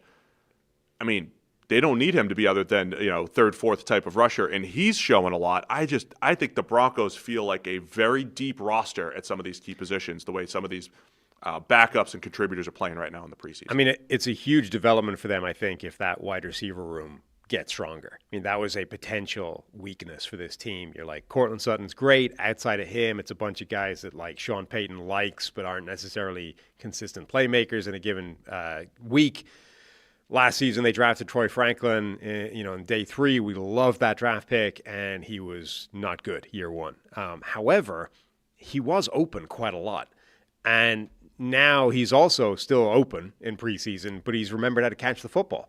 That's a huge development for them. Like if he just took a year to get his feet wet in the NFL, get up to speed, et cetera, and now he's remembered how to play football. Troy Franklin is a dynamic playmaker. He's big, long, fast, and he's been making plays in the first couple of weeks. And then Pat Bryant, I'm not the opposite player, but a very different type of player. But a lot of people love this guy. Did not have the athleticism, the speed, the dynamism necessarily that people want to see, but was a really good football player in college. Pat Bryant's been making plays as well. So if that group emerges as a real solid depth core behind Cortland Sutton, I mean, again, Bo Nix, the Broncos, the ceiling is very different if that group is a plus. It's another team that I could, if Franklin is as good as he's shown in the preseason, and there, Mike Kliss, friend of the show, was on the broadcast the other day saying Franklin's probably the most improved player during training camp. Kliss he's been covering the Broncos for almost 30 years. Cortland Sutton, Marvin Mims Jr., who they really unlocked in the second half last year, moving him around. Franklin with his deep playability. Franklin was, I thought, coming out of Oregon, he didn't run the fastest, but was always open deep, right, as we talked about. So that's a huge skill set. And then Bryant, who Walt in the chat loves Pat Bryant. Big fans of Pat Bryant in the chat, where he's slower but just a good receiver and has some physicality to him. Devon Vele, who had a really nice rookie season as a seventh-rounder. There is some depth there at receiver. There's depth at running back. And as I mentioned with Jonah Ellis, as a developmental pass rusher with his juice off the edge, they already have Nick Bonito, who's in line for a big payday. They already have Jonathan Cooper. If Ellis is just, designated pass rush type, they have Zach Allen, who can move around up front. They have John Franklin Myers, who can move around up front. They were already one of the best pass rushes in the NFL last year. You're just adding another guy to the mix who continues to develop, and I think that bodes well for the Broncos. So my slightly irresponsible team-based takes. These are irresponsible team-based takes. Broncos, the depth bodes well in a deep division with the Chargers, with the Raiders, and, of course, with the Chiefs. Broncos looking good right now. They are. Again, I think that wide receiver depth is the most important development from this preseason. Like, if that group continues that into the regular season, that's potentially transformative. My second irresponsible team-based take. Yep. Seahawks offense looks really good. Looks really good. So what do we do with this? We've mentioned, I think in our preview show, I think we called the Seahawks one of the biggest wild cards, the biggest wild card in the NFL. I think the roster looks good. I'm not even going to talk about the defense, but I think the defense is one of the 5, 6, 7 teams that has best defense in the league type of potential. I think they're in that mix with their depth at every level. But the offense, with Sam Darnold, who looked good the other night, but more so the running game. The running game has been dominant through 2 weeks. Without Ken Walker, George Halani, the best Boise State running back in the NFL, the run game looks different. Clint Kubiak's taken over, and the irresponsible take here is, well, this was their biggest question, was the offensive line. We didn't know if they could pass protect. They were not getting any kind of room to run the ball last year for Ken Walker or for Zach Charbonnet, even though they had some success on the ground. It wasn't so much the run blocking. They look good running the Shanahan-Kubiak scheme. It just looks different. Like, there's a rhythm to it. There's a smoothness to it. So my irresponsible take is, or question is will this carry into the regular season? Is this Seahawks offense going to be a force now, the way they're running the ball? You got, Jake Bobo making plays left and right, playmaker there. You've got, did you see they had an interesting tush-push kind of play.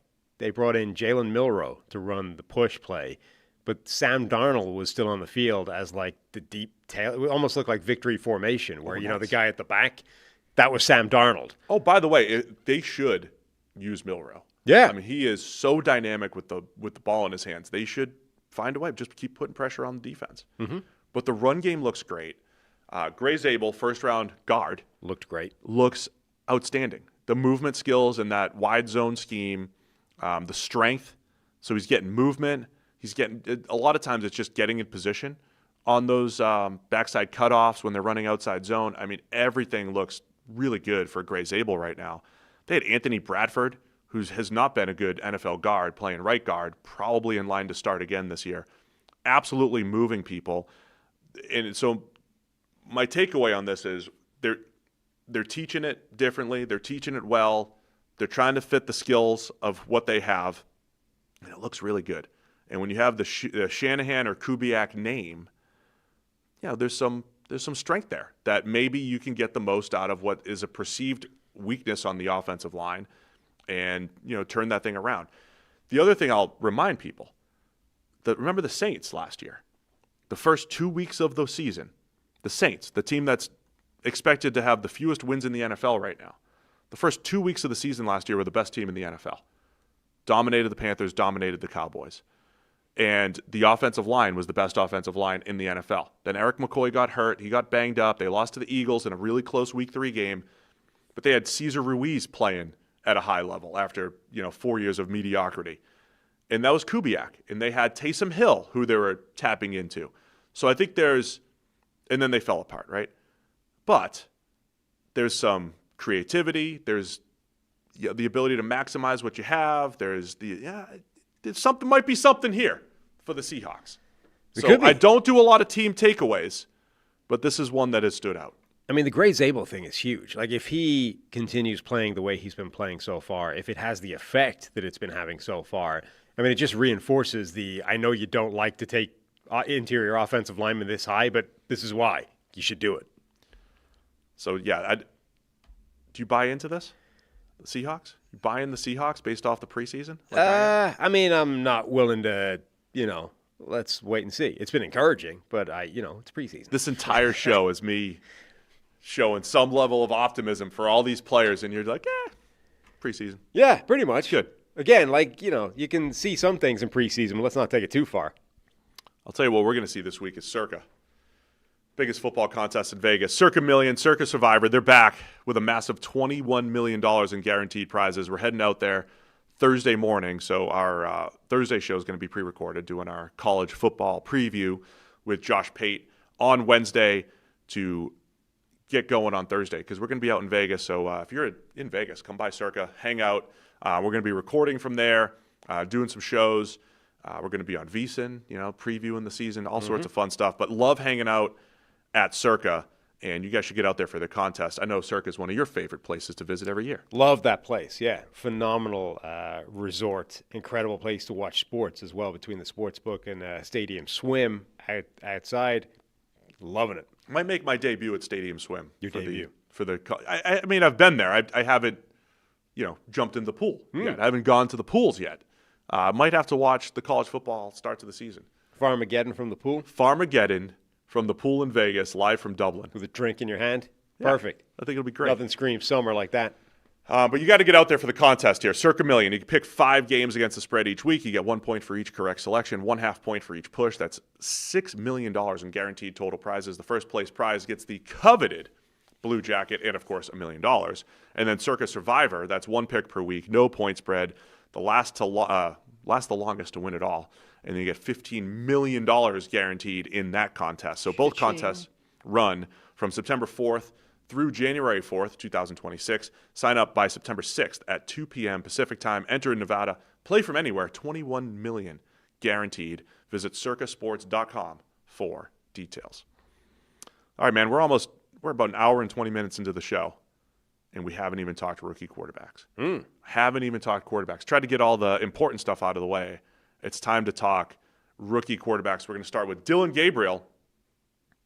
Got the start. 3rd-round pick for the Browns. Got the start for the Browns. Finishes 13 of 18 for a $143 with a pick 6 in there as well. What are your thoughts on Gabriel in his debut? Yeah, so the pick 6 is going to condition everybody's takeaway from this. And, of course, everybody's takeaway is going to be irrational and insane because it's the Browns quarterback situation and it's connected to Shedeur Sanders. You say that, and let me just pose this question that I posed to you on Twitter the other day. Yeah. How many Shouty Show co-hosts know who Dillon Gabriel is? They know it because it's connected to Shedeur Sanders. That's how they know it. Okay. The guy had like a 12-year college career across 15 different programs. Yeah. And they probably have no idea who Dillon Gabriel is until he was competing with 5th-round pick Shedeur Sanders. Well, they know him as simply the roadblock to Shedeur Sanders being the starter. Like, who is this chump who's sitting there somehow above Shedeur Sanders on the Browns depth chart? Like, what is this joke? That's how they know of Dillon Gabriel. But they don't know Dillon Gabriel. What'd you see from Gabriel in this game? So I thought he looked pretty good. He got the ball out reasonably quickly most of the time. His arm jumped out again.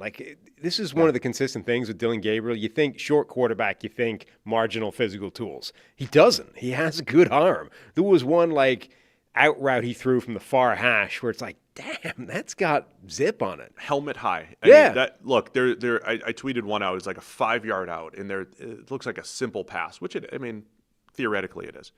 He threw a few passes with zip that were just boom, right at the face mask. So the short area accuracy stood out to me, which, by the way, I thought wasn't necessarily a weakness, but I didn't think it was like a strength coming out.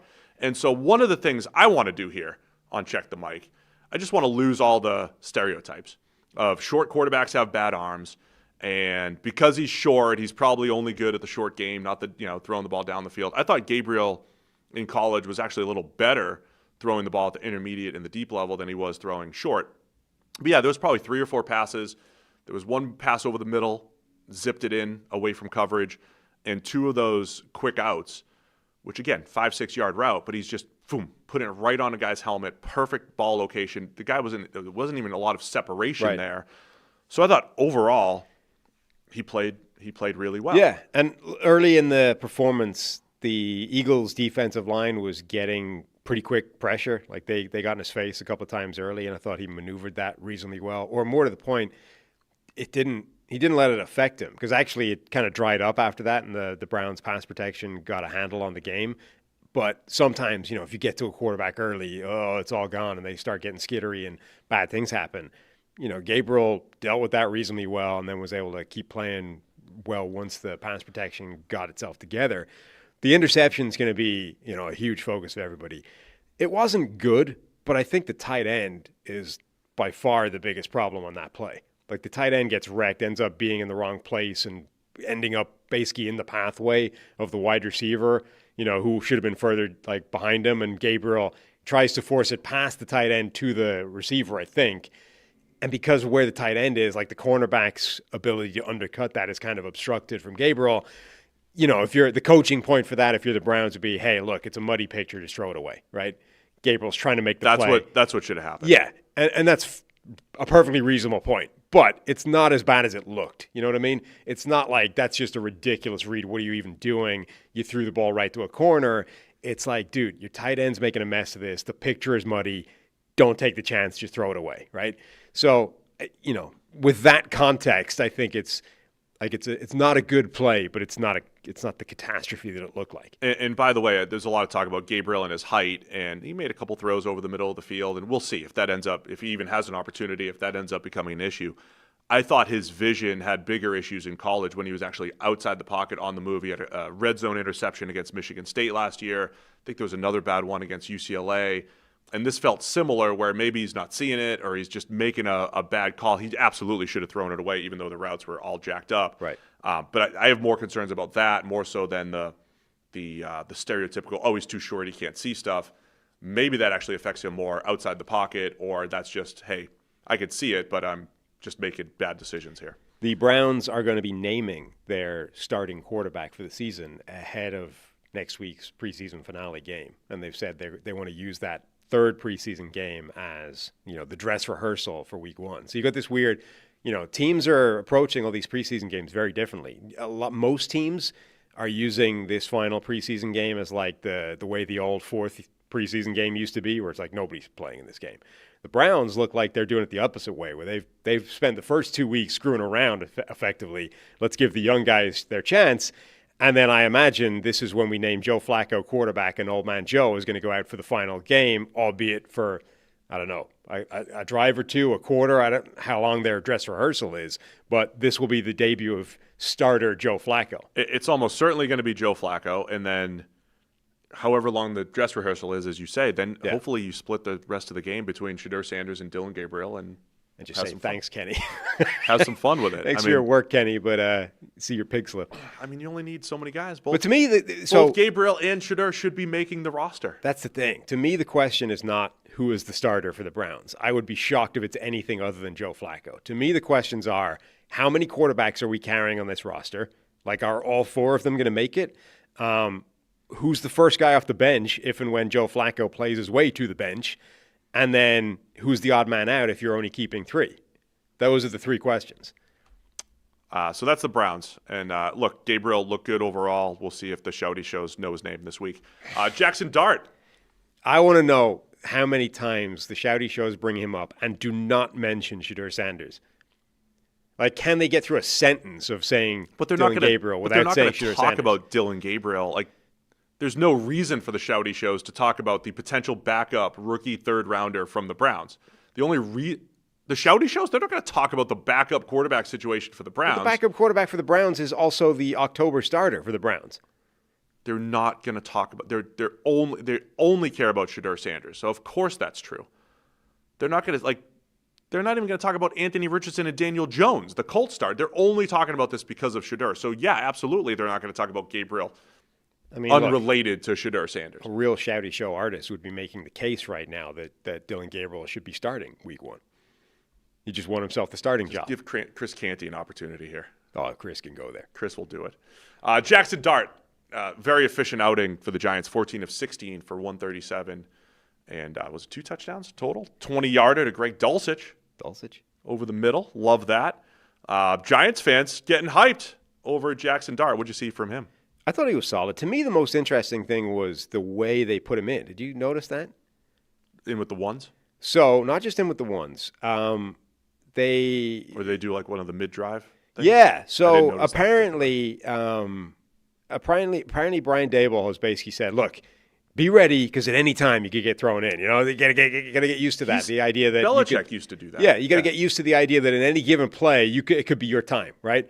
So Russell Wilson is out there with the first team making his play, and then suddenly, Jaxson, you're in, right? And they just throw him in there, and he throws a screen. The screen goes for a decent yard, and then it's like, all right, back to the bench.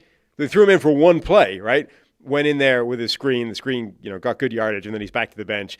Russell Wilson goes back in, throws an interception. It's like, all right, it's Jaxson Dart's time now. And then they put him in with the ones. But it was that weird way of we'll put him in for one play randomly just so he's on his toes, and then we'll put him back in the bench, and then we'll give him a shot with the ones. I mean, this is all by way of saying they're getting him ready. I mean, he's not sitting all year. Like, this is not a guy who this is a next year project. He's going to play. As they should, man. I mean, it's look. I thought New England wasn't necessarily the blueprint for this last year, but they were very adamant about, hey, we drafted Drake May in the first round. He's the future. We're going to do everything we can to prepare him. We don't think he's ready week 1. We're doing everything to prepare him for when it's his time to take over. But the big difference there is they were giving him, basically either a starter's portion or close to a starter's portion of reps in camp. Jaxson Dart apparently has not been working with the ones in camp much at all. They've done it in the game and said, all right, now go show what you can do with the ones. Yeah, I guess that's interesting as well. I want to see during the season what they do. If they do this Patriots pattern where it's like, all right, Russell Wilson, you don't need 95% of the reps to get ready. You're going to get 70 and 30's going Jackson's way or whatever that looks like. But yeah, if you're the Giants, of course that's his development's the most important thing. And I think caveats always, the stats don't matter, all right? Here's why they don't matter. Giants fans know this better than anyone. Daniel Jones was like 29 of 34 for 400 yards and 3 touchdowns or whatever in his preseason when apologies were being sent to the Giants for taking him for 6th overall. The stats don't matter. The fact that 71% of his yards have come after the catch, that's not why you should be optimistic about Jaxson Dart because the stats are good, because the screens are going places and guys are making tackles. I think he's working pretty efficiently in the offense. The average depth of target was like 4 the other night, so he's not really throwing the ball down the field a ton. When he has, though, it's been pretty good.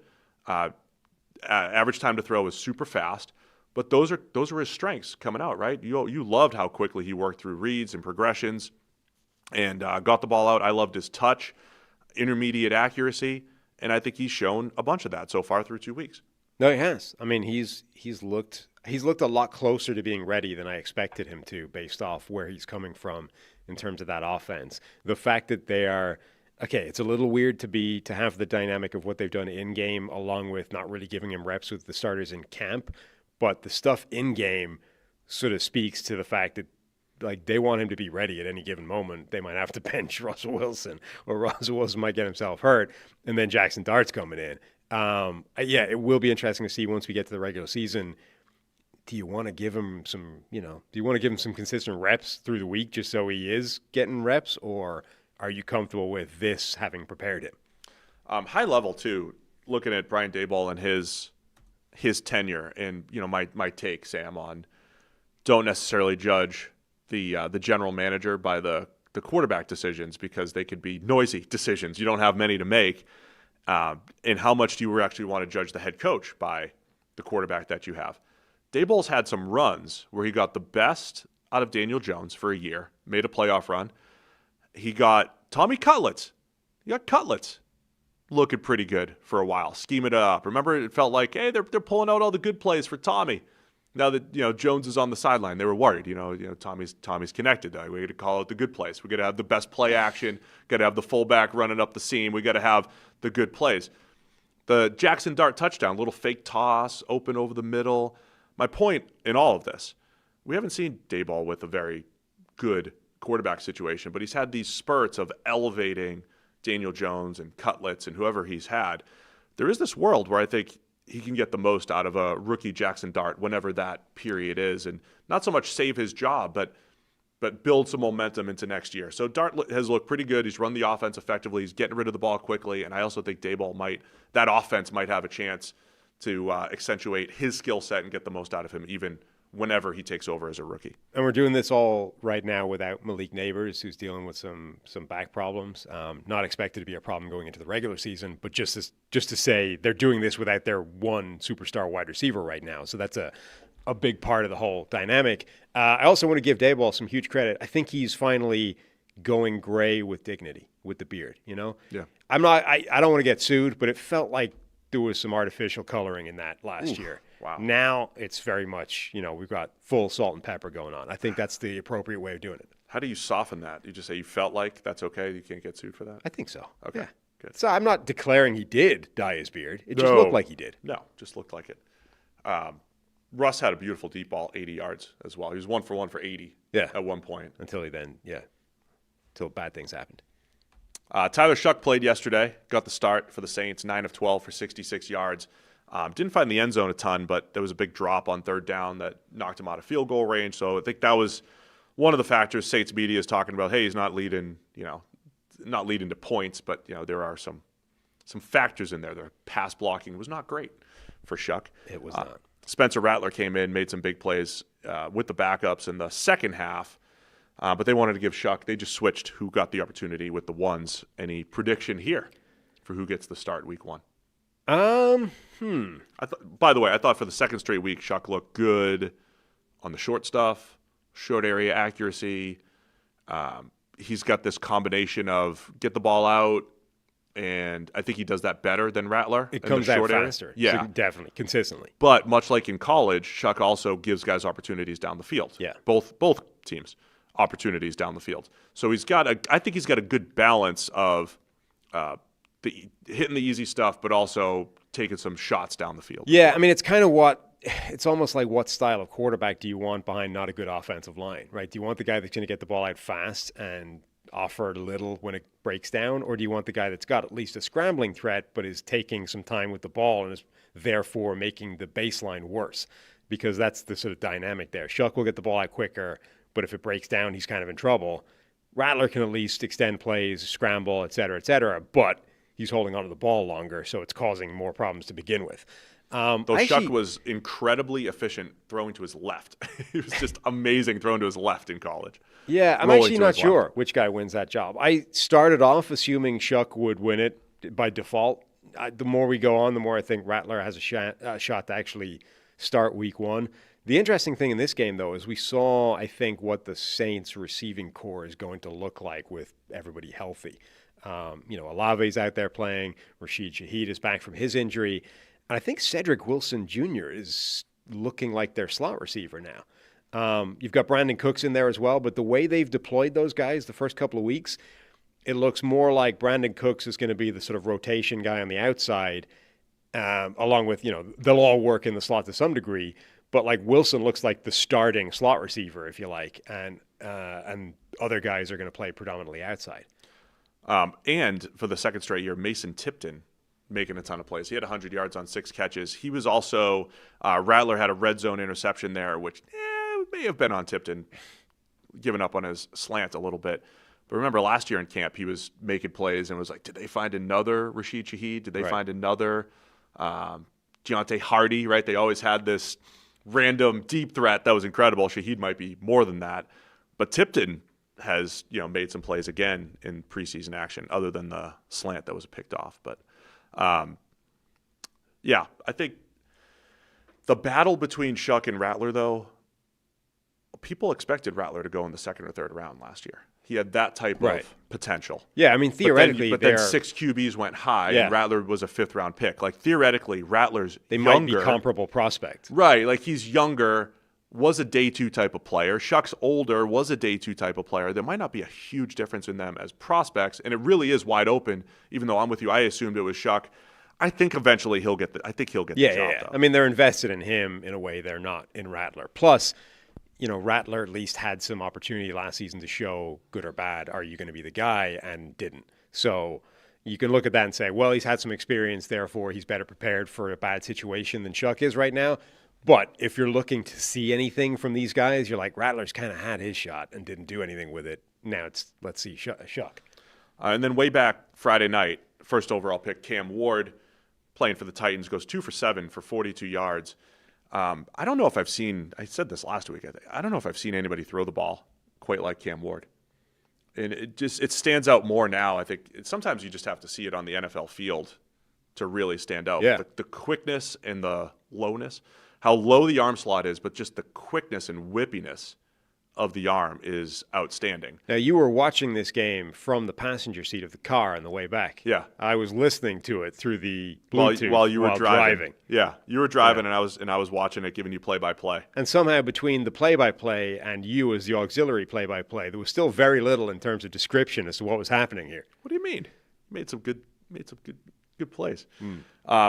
So his biggest one was so there's a few plays like scramble drill. By the way, James Pierce, just another factor here, just combining all of our takes. James Pierce for Atlanta had a bunch of opportunities rushing the passer. I think he had 4 or 5 pressures.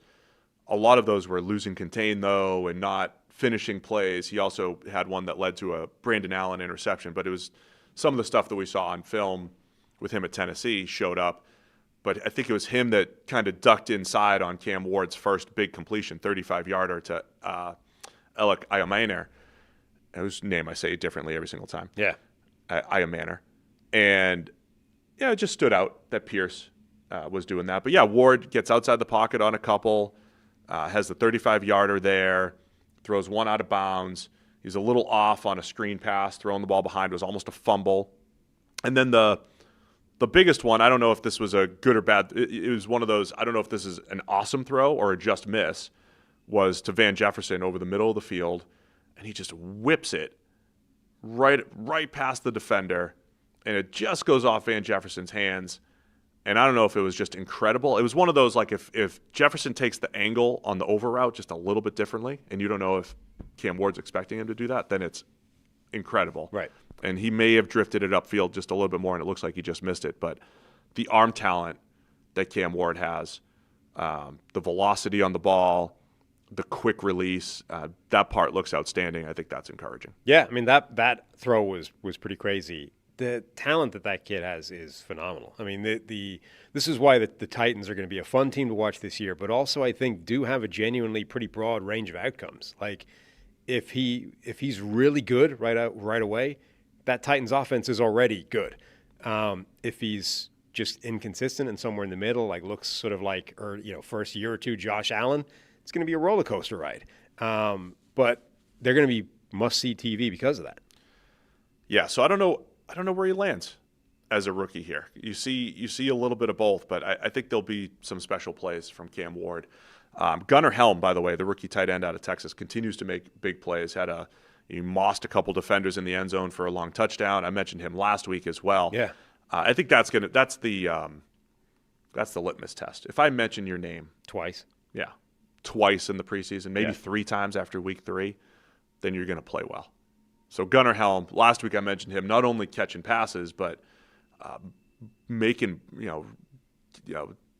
blocking defensive ends in the run game, blocking defensive tackles in the run game. He's kind of doing it all, and he just continues to make plays. Yeah, and remember, like he's an interesting story because he was the guy that rolled his ankle trying to run a 40 at the combine. Like, he false started or whatever, and during the false start or during the slowdown, rolled his ankle hard. And Ian Rappaport posted the picture of it, like the big mangled, bruised ankle afterwards. But he kept going. Like, he went and redid all of his drills, ran like a 4.9 or something ridiculous with a bum ankle. And I was like, look at that guy. Terrible athleticism. Let's drop him down the draft. But was a really good college player. Like, maybe he's still a really good player. By the way, from a Cam Ward perspective, a lot of these, when you know who the starter is, you're sitting them week 3 nowadays. Right. Does Cam Ward, Mostly. does Jaxson Dart get the whole game for the Giants? Does Cam Ward get a whole half in week 3? The reps are still so crucial for those players, more so than health. Not that you want them to get hurt, but whether you play in the preseason or whether you play in the regular season, the reps are so important for the But this is the problem with this third game is the reps are important for these guys, but everybody is being protected in terms of starters. So you're now working with, at best, the second team. And most teams are also holding out priority backups as well. So sometimes it's like, on the one hand, I want this guy to play 40 dropbacks. On the other hand, I don't want him doing it behind the offensive line that I'm prepared to let play in this game. So you end up in this weird world where the third preseason game, it's not even the backup that's playing. It's QB3, who nobody wants to see on the field. Basically, it's another Easton Stick game. Easton Stick. I swear, Easton Stick has thrown at least 10% of the preseason passes that I've seen Of all time. Of all time, yeah, like in the last 5 years. It's like that stat of, like most of the people that have ever lived or are alive today, Easton Stick has played 70% of all preseason snaps that have ever taken place. It's got to be. Easton Stick. Nothing says preseason like Jesse the Body in Arizona and Easton Stick playing football. Yeah. That's the next. Graham Mertz is next with that. Graham Mertz is a 10-year preseason star. Nice. Preseason. I bet he gets the whole week 3 for the Texans. That's Graham Mertz's destiny here. I have one more irresponsible take for veterans. Trevor Lawrence. The offense looks different in Jacksonville. So different this year, different to when he's not starting, different to what? My very small sample irresponsible take is Trevor Lawrence. So I tweeted it out yesterday that he's playing faster. Faster is probably not the best description of it. It's just more efficient. He's getting to his second and third reads more efficiently and better than I've seen in this very, very small sample. And against backups. I get it. I'm trying to evaluate the offense as a whole. I think there might be something to Liam Cohen's offense here that's fitting with Lawrence. More than it had previously. Okay. I thought, I said he's playing faster, and I said that's not a good description because I think when Lawrence is off, he actually plays too fast. He's kind of rushed and maybe doesn't see the field well and let it play out, and he just kind of gets rid of it and his accuracy wanes. What I'm seeing from Lawrence in the very, very tiny sample size here is he's reading it out, maneuvering the pocket. Brenton Strange has been the beneficiary here of probably 2 or 3 passes, second, third read, the new starting tight end here. And it looks good. It just looks good early on, Trevor Lawrence. So, again, I'm going to say something positive, and you're going to say, oh. This is the worst of your knee-jerk preseason reactions. Like, we haven't seen 17 snaps or whatever of Trevor Lawrence looking good in the past. Again, I mean, look, the against backups thing. But this isn't implying that he's always been bad before and now all of a sudden he's an MVP. Yeah. I'm saying stylistically. Right. And I'm saying there's he's probably playing in a different way in a small sample than he has previously, and that could bode well for the overall development of Trevor Lawrence and where he's been and where he could go. I'm just saying we've probably seen 17 snaps of that in the past. And look, the against backups thing, it can be used in most of these games. It is kind of important, though. Like, the difference between the first team and the second team is massive. So at the very minimum, it needs to be thrown out there when it's applicable. Like, what did this guy do his stuff against backups or against starters? It is an important variable in all this. So, yeah, maybe Trevor Lawrence will be better this year or different, but I don't know that we know that from, a few preseason snaps. Any other takes you want to poo-poo right now? No, but I want to get onto the Matthew Stafford, Stetson Bennett stuff. Oh, go. Well, critically, Stafford was supposed to be. So he's been injured with an old man back injury, right? He's, better part of our age, so obviously he's got a back injury. And all the way through training camp, you're like, well, that's not sounding great. And we speculated, look, Matthew Stafford can still sling the football like he's in his 20s, but sometimes the age catches up with you in terms of injuries. And for a guy that's been battered quite a lot in his career, like that's not a great starting point. Then you get this, it's a back injury. That's always red flags. So he hasn't been practicing. He hasn't really been working at all. They've had him in some weird bus that's supposed to help his back somehow. What's that place called? They had a name for this company. I don't know, but anyway, they've been wheeling this chamber right, thing to the stadium or to the facility so Matthew Stafford can recover in there instead of actually do work. They've kind of been evasive about the whole thing. Then it's like, all right, Stafford is going to be working out on Saturday. He's not going to play in the preseason game because we're the Rams and we have contempt for preseason. But don't worry, Stafford's going to be working out on Saturday. And then he didn't work out on Saturday. It's like, don't worry, we'll talk about it Monday. Meanwhile, Stetson Bennett goes out there and plays basically the whole game, balls out, has a big comeback win, throws for 300 and something yards, has a bunch of touchdowns, including like the game on the line, make plays, Stetson, and he did. Another guy, by the way, who's short with a good arm, killing that stereotype. Sure. Yeah. That one laser beam that he threw up the seam. He's got a good arm. And was Stetson a really Bennett. Fun and good college quarterback. Yes. And, it was actually a really intriguing landing spot when the Rams drafted him. Then he had whatever he was dealing with in terms of, a mental health issue problem. I don't know what exactly happened with him, but he took time away from the team. By the way, I wasn't laughing at that. I was laughing at the next thing I was going to say. I didn't know you were continuing. Just to clarify, I'm not laughing at that at all. Yeah. So he had, very strange kind of start to his career, but now appears to be back, settled, happy, everything's good. And, you're seeing in preseason against backups, he can play. The thing I was chuckling at in my head was we know that Les Snead loved him, and I can't remember how much was public versus what I knew, but Les Snead loved him, and they drafted him. And they didn't just draft him as an afterthought. It was like, hey, maybe as a developmental player. Now, they do have Jimmy Garoppolo, and I would assume Jimmy Garoppolo is the starter if Stafford's in the chamber or whatever and can't play. But every time... Certainly a guy you're not exposing to preseason injury risk. I'll put you on the spot here as a son of doctors. Great. He already had this epidural, which I think that's more for short-term get out there, right? Like, how does that compare to a cortisone shot as far as, like, masking pain to get you out there? Do you have a take here? I'm not going to lie. The only thing I really know about an epidural is you get that when you're giving birth. Yeah. And it's like a full it's like a full paralysis deal. It's like, don't worry, we'll take all the pain away with this thing. You won't feel anything below the needle. I just know 4 times when my wife was like, all right, that's good. Yeah. You're not going to feel anything below the needle. Needed that. So that doesn't feel great. I don't know what the, But like he already had it. Right. And then still hasn't seen the field since. But my point overall, that doesn't feel like, I don't know what exactly the transferable parts of that are to like a regular back injury, but that feels fairly, that's a big step, right?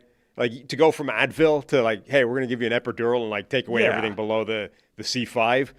That feels significant. You used to just, like, as a pitcher, you grab like a cortisone shot. It's like, this will mask the pain for half a season. Right. And you get out there and you shoot it up. Right. It's still killing you, but you won't feel it as much. Right. But you could play through it. I'm assuming they were going for a similar result. Like, hey, you'll be able to practice, and he's not practicing.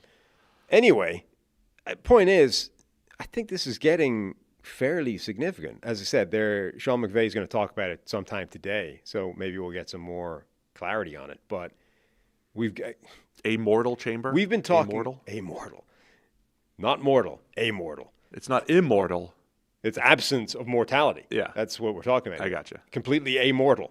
He is now an automaton. I mean, maybe machine. a couple more weeks than that, he's going to feel like he's 22. Or he's going to be a complete machine. They're going to replace every part of his body with like cybernetic components. He's a machine. Point being, Drago. We were talking up the Rams as like a potential Super Bowl team based off having Matthew Stafford in the lineup. Who executives, by the way, just ranked as the number 5 quarterback in the NFL.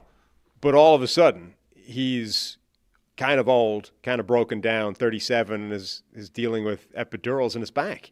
That's, not good. No. So every time they're supposed to, basically, just to keep you updated, every time there's supposed to be some sort of Matthew Stafford update and or positive development, like, throwing a football, playing at all, There hasn't been. there seems to have been a setback. And we're getting closer to the regular season, in case you haven't noticed. Right. 2 And weeks, by the way, 2 weeks away. even if we say, okay, Stafford's out for a while, Jimmy G's going to take the helm. I mean, Jimmy G playing football means Stetson Bennett is probably playing football sometime pretty soon, because Jimmy G has maybe the worst injury track record of any quarterback to ever play. Yeah, and Bennett, we've seen him in, 3 preseasons now? He's had some ups and downs in the preseasons, some spurts where he's just chucked the ball to the defense, and other times where it's like, yeah, you get why. Like, he wasn't just a passenger on Georgia's championship teams. He was good. He felt like a passenger at times, because it's like, who's this former walk-on who's not highly touted with all these other 4- and 5-star players, but then when he went out there in crunch time when he had to make plays, he made them, and he's very fast.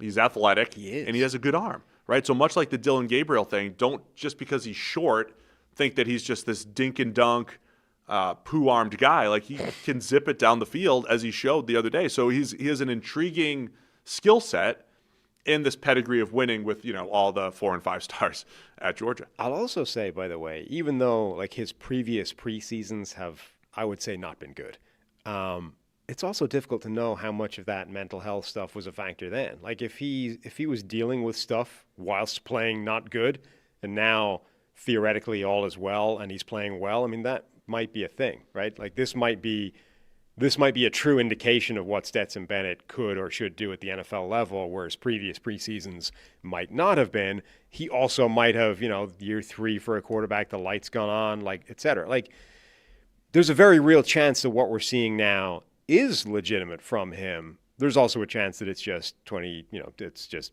a couple of games of preseason variance. So either way, it's a hell of a lot more uncomfortable for the Rams than having Matthew Stafford as your starter. All right, man. We've got some other news that came up this weekend. Anything else from the preseason? Anything else in your notes that we haven't hit on or anything? I think I had. What else did I have? Before we talk Trey Hendrickson, just unload the notebook if you have it. Yes. One more thing. This was taken from our friend of the show, Matthew Collar's little takeaway thing from the Vikings game. We speculated what their cornerback room might look this year. Mekhi Blackmon, who might be their most talented corner, at least based off previous evidence, looks like he's losing that job. I'll read you actually his little summation.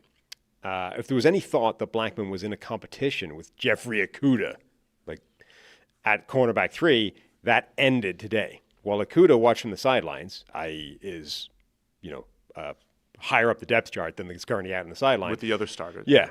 Blackmon played the entire first half, totaling over 30 snaps. His performance was underwhelming, to say the least. That's me. Allowing a deep throw down the sideline in front of him, also got completely lost on a play at the wrong time. Blackmon was still in during the second half, which is telling. So Blackmon was playing a ton in the slot, is clearly, at this point, second team at best, which means Jeffrey Okudah, former number 3 overall pick, current NFL bust, is scheduled to have a pretty significant role for this Vikings defense. I like that.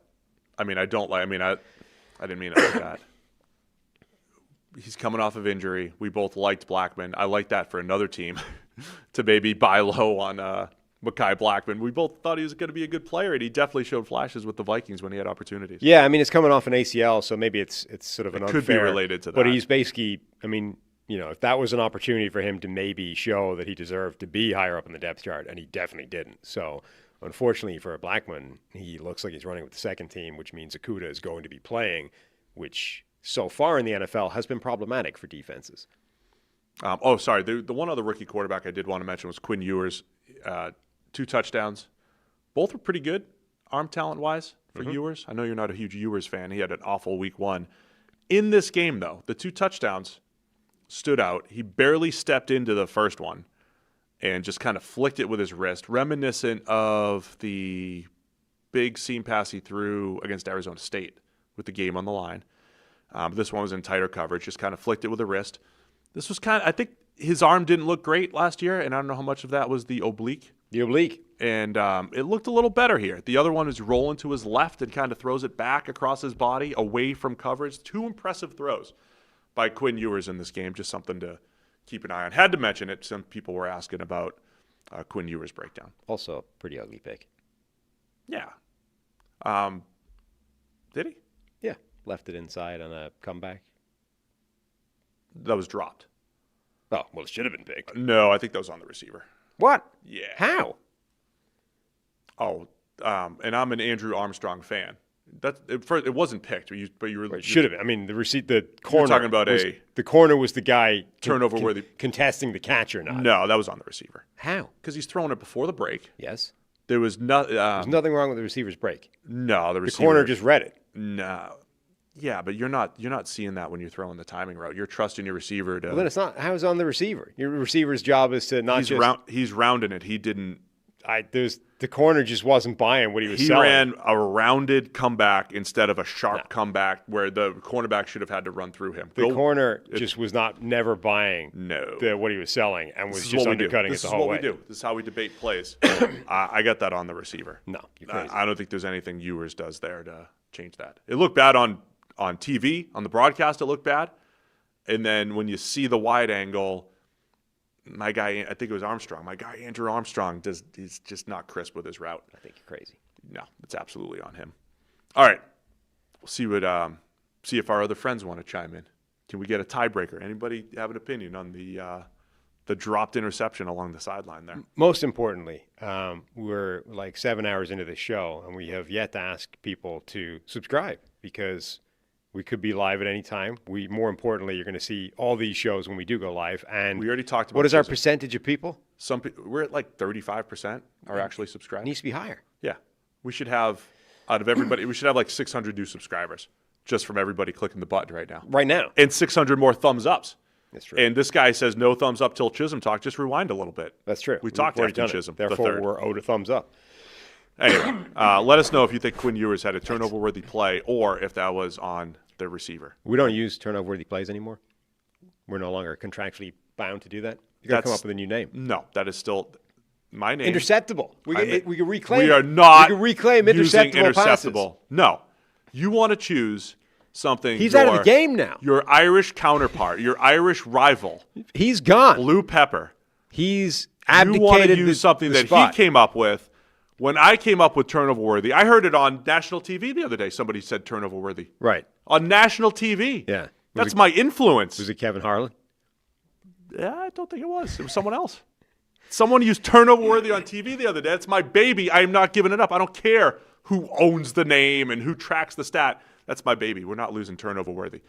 And that's not a turnover worthy play for Quinn Ewers. Trey Hendrickson trade discussion.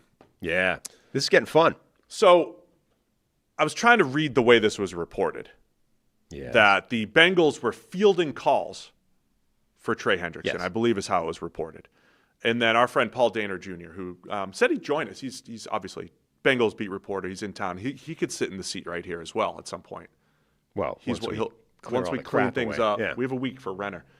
By the way, Renner's on the show next week, draft preview. And subscribe to see that.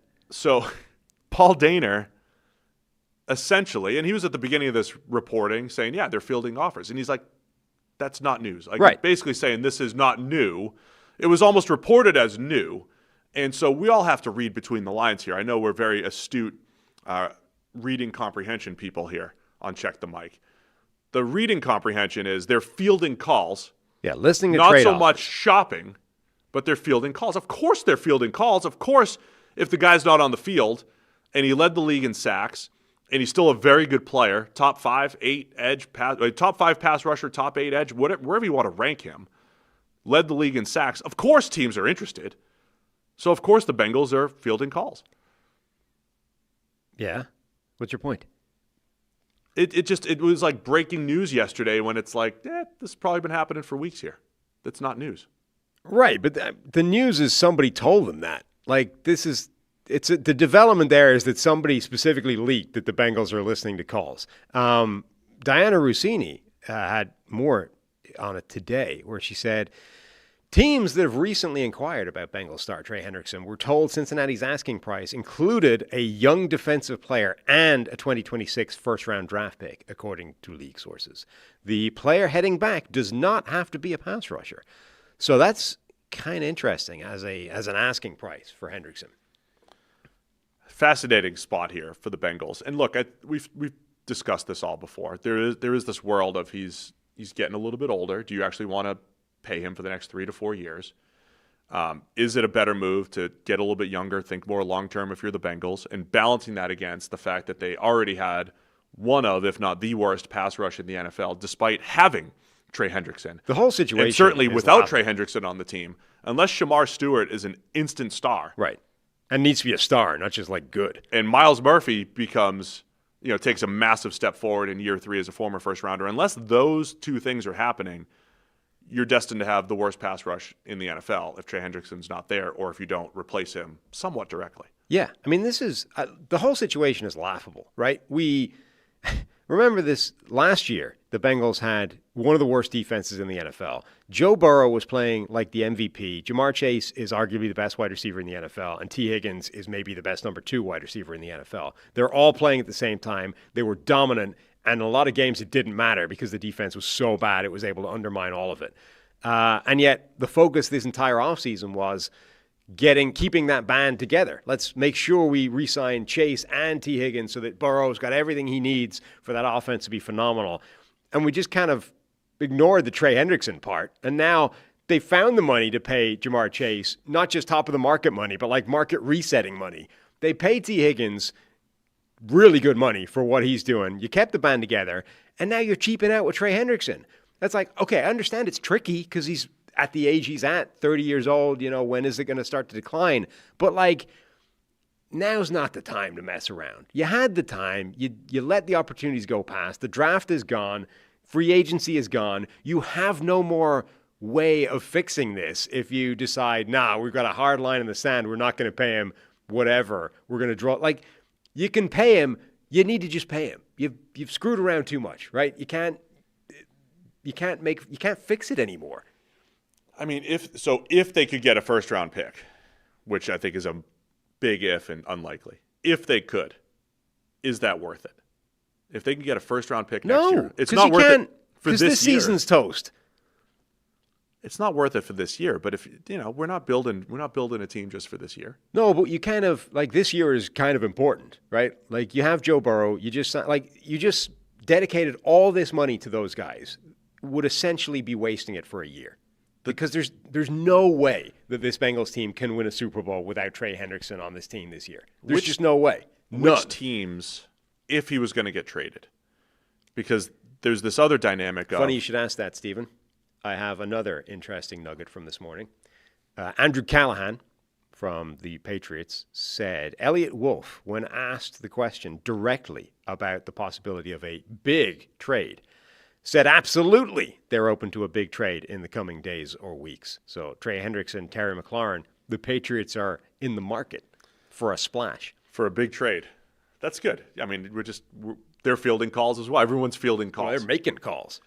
But if you're the Bengals, most of the time when a big name like Trey Hendrickson's getting traded, it's to a team that believes they're a Super Bowl contender and this is the put you over the top type of guy. The Bengals certainly aren't going to do it. Like the Chiefs could use a Trey Hendrickson. Like if they had Trey Hendrickson, that would work. Everybody could use him. Everybody could use him. But like a team like the Bills just loaded up with 900 edge rushers. They're not going to they probably wouldn't even be in the discussion. Well, they're right? one of the teams that can't really fit it cap-wise. Right. But my point is, even if the Bills were or the Chiefs were, the Bengals aren't going to trade him to an AFC contender. They're not going to trade him to Baltimore.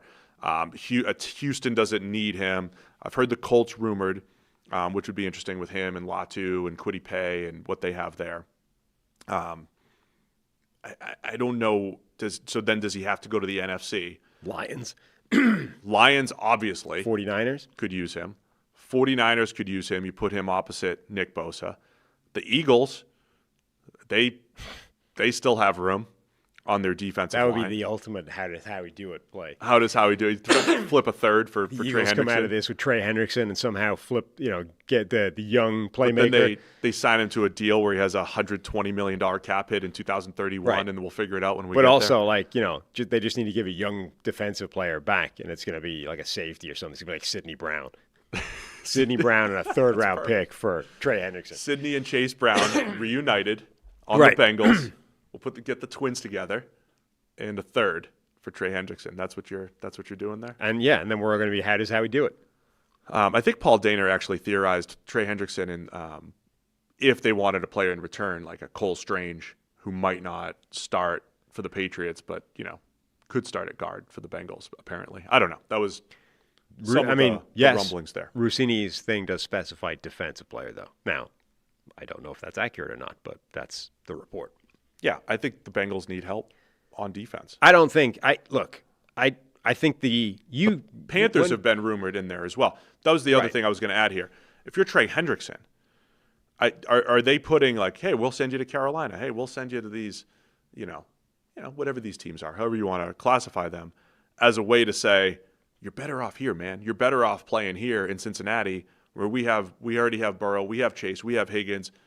Just stay with us. You're under contract, and we have a chance to make a run here. Going into this offseason, we were essentially saying they have two options. They either play hardball and say you are playing under your current contract and we will play it out and then we'll let you go next offseason, or you trade him away, right? They have effectively gone down neither route. The time to trade him away is gone. The time to trade him away was before the draft, so you could use the first-round pick and whatever else you got from him and go and get a replacement or in free agency. And I think the one thing pretty much everybody seems to agree on at this point is him playing on his current contract is not an option, right?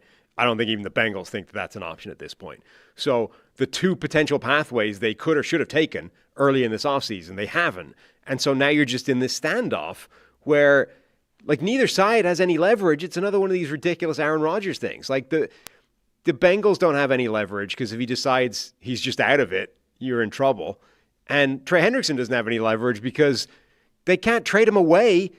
Unless somebody comes in with something utterly ridiculous, they can't trade him away because he's their only impact defensive player. And according to our sources, I don't know how much is public knowledge versus sources, Bengals are still offering under $30 million per year, which would rank about 6th in APY, depending on the actual number, and not guaranteeing nearly as much as what Hendrickson's camp would like. In an offseason where TJ Watt and Myles Garrett just broke 40. Whatever about Myles Garrett, a little bit younger, but TJ Watt in particular, 3-year, $123 million contract extension. Hendrickson's 31, same age as TJ Watt, so there you go. And Hendrickson's slated to make 21 a year, which is right around what 24-year-old George Karlaftis just signed for. Yeah. Andrew Van Ginkel at 30 is at $23 million. So they're all at a higher APY than Hendrickson right now. Yeah. The TJ Watt's actually a couple of months younger or older rather than Trey Hendrickson. So the Watt one is the comp. Right now, I will be the first to admit TJ Watt generally in his career has been better than Trey Hendrickson. Yeah. Wasn't true last year, and the point is they're both at that age where you're like, contract length and structure and how long are they going to be that good are factors. So the Steelers just found a way of saying who gives a crap. The Bengals are like, nah, we can't go higher than and $30 million. They're $10 million less than the Steelers are willing to go to for a player that is a couple of months younger. Like that. And the Steelers, and this is not we can't afford this deal.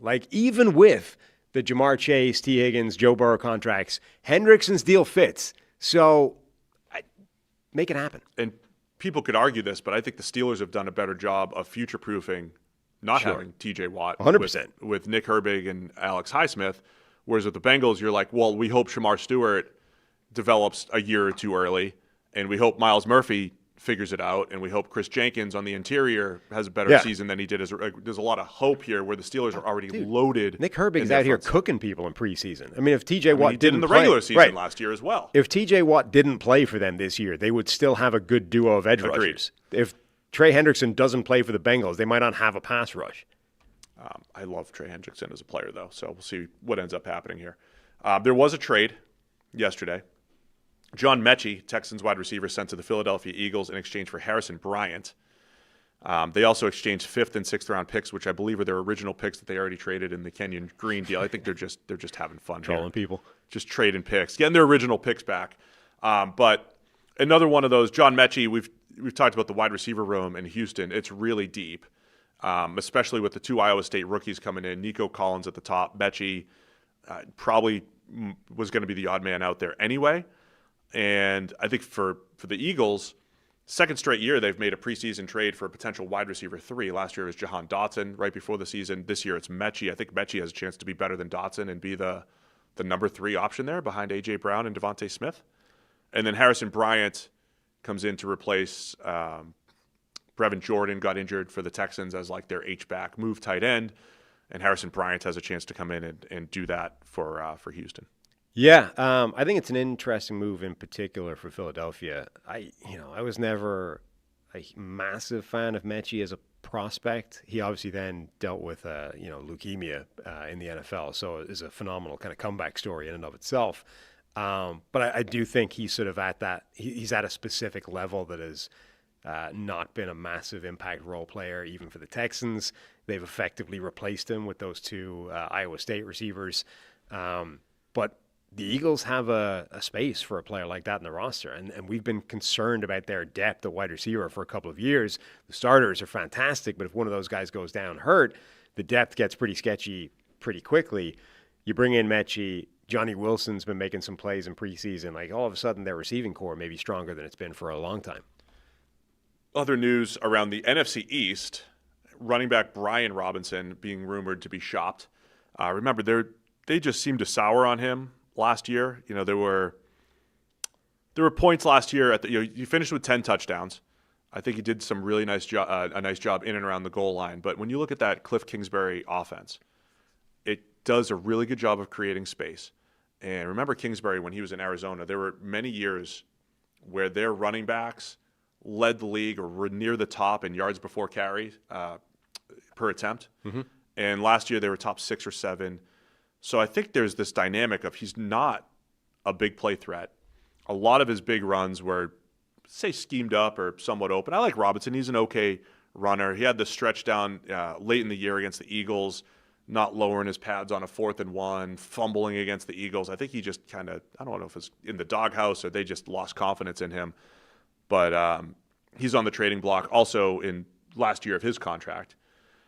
And I look at this Washington offense that creates space and has Jaden Daniels, and I think they just want – I don't think they want a 6'2", 228-pounder. They also have Ja'Cory, Bill Krosky Merritt. Look, when you stumble upon the talent of Bill Merritt at the local golf club, Brian Robinson becomes expendable. That might be the other dynamic, right, is you've got this – it's like an old-school spread type of offense that is, space-driven, and you have Austin Eckler – Ja'Cory Krosky Merritt probably going to steal some of those carries, and Brian Robinson maybe not a fit. Have we established if we do need to call the man Bill Merritt? He's still Ja'Cory Krosky Merritt. I Where? think Bill, like everywhere. I think so. It's not Bill Merritt as it was reported. I think it would be Bill Krosky Merritt. Bill's been his nickname since he was a kid. Okay. I don't know if he's officially converting over yet. So it's Ja'Cory Krosky Merritt that people call Bill. Yeah. That's okay. Well, you could call him Bill. I'm not his friend. But I don't have anything against him. I don't know if he hasn't made it official yet. Let's stick with Ja'Cory. Okay. 7th round pick for the Commanders. Because look, I'm just saying, shifty and playing football tonight, by the way. We've got a game tonight, Commanders-Bengals. Ja'Cory Krosky Merritt, I think, could absolutely give you an excuse to trade away Brian Robinson. Bill Merritt, not so much. That's all I'm saying. Bill Merritt selling insurance. Right. Yes. So, yeah, Brian Robinson. Every time there's a running back on the market, I do wonder about the Bears. And I don't know what Ben Johnson wants at the running back position. I do think Robinson might be a decent fit for them. He's a fine outside zone runner. Yeah. Got some physicality to him. Do they want him as one of their backs? Maybe not. No, well, I don't know where Brian Johnson's a great fit. Brian Robinson's a great fit. The Bears' running back room has been kind of interesting in preseason. They've been all over the place. They got Texas State starting over there. Right. But you've got last night. Yeah, DeAndre Swift, who is the biggest name there, but has been consistently sort of an underachiever at the NFL level.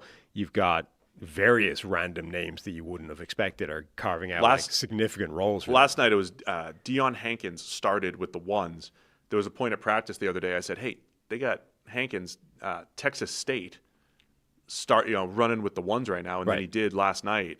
Like you would think Swift is the one. 7th rounder Kyle Monangai runs hard and he brings a physicality there. But like Roschon Johnson's been an afterthought there. But like Ian Wheeler in a comeback has been looking like he's going to have a role for them as well. Like it's a chaotic running back. That's the old school like Belichick in New England. You just never know like who the running back's going to be or how it's going to be deployed. Ben Johnson has some roots there. I wonder if that's what it's going to be. We're just seeing stuff. And he's coming from this world where he had David Montgomery and Jahmyr Gibbs, where it's pretty clear. But yeah, I'm fascinated to see what the Bears do there. So anytime there's a running back on the market, you think, hey, is it going to be the Bears? But I don't know what they're looking for necessarily. Yeah. I think Tyler Algier team should be calling about similarly. If the Falcons were willing to give him up, I think he could be a workhorse for some teams that are looking for it. But one other piece of news to touch on. Do you have anything else on that? Nope. One other piece of news. The Cleveland Browns have signed Isaiah Bond, undrafted free agent out of Texas. He had some legal issues that have since apparently been resolved. Andrew Berry does have a statement out there basically saying we've done all the research on this and we feel good about this. Talked to Tommy Reese, who knew him at Alabama and is in Cleveland. Had all these different touch points. We feel good that he's going to come in and play football for us. Yeah, the research that they've done apparently included putting him on an independent lie detector test, a polygraph, which doesn't scream immediate, credibility when you're like, do we trust this guy's version of events? Well, let's stick him on a polygraph and see if he holds up then. And, then we can go. They did, however, give him a $53,000 signing bonus and a fully guaranteed base salary for the next 3 years, which is like an unusually good UDFA contract. Like this is somebody that looks like he's on the roster immediately. Oh, and he's a good player, man. I mean, he's a pretty good player. He was the go-to guy for Texas before Matthew Golden last year. And there was a point where I think Bond was ready to be in the second round, be a second round type of player. I think did we break the news? I mean, there were some people that were crediting us with breaking the news that he had some off-field issues, and so I think we heard many rumblings at the scouting combine last year that he pissed people off across multiple stops, right? And then had these off-field questions. So there were a lot of teams who were just straight up out on him, and the Browns, of course, are bringing him into the mix here. Yeah. But he moves. He's one of those guys that just moves differently. And it's an interesting at team. Receiver, speed and quicks for Bond, and it's an interesting team because of the wide receiver depth chart and plus all the other drama that they have going on. Yeah, interesting both on and off the field reasons. Interesting team because they have the space on the depth. They have a need for that type of player on the depth chart on this team. So from that perspective, it makes sense. It also makes sense given their history with bringing in players with wild accusations in their past, whether or not. I mean, I forget, what was the line that they kept dropping in the press conference of Deshaun Watson? Like, we feel comfortable with Deshaun as a person and a player. And they just repeated that no matter what the question was. That's basically what this statement reads like. Rinse and repeat and put in written form. It does sound similar. Only throw in the polygraph in addition. You're talking about a wide receiver room. Look, there's playing time available there behind Jerry Jeudy. Like, Deontay Johnson's on the roster right now. And by the way, wasn't he involved in the spacing issue the other day? Deontay Johnson, who was with 17 teams last year for like a minute. Cedric Tillman, Jamari Thrash, who made a bunch of catches the other day.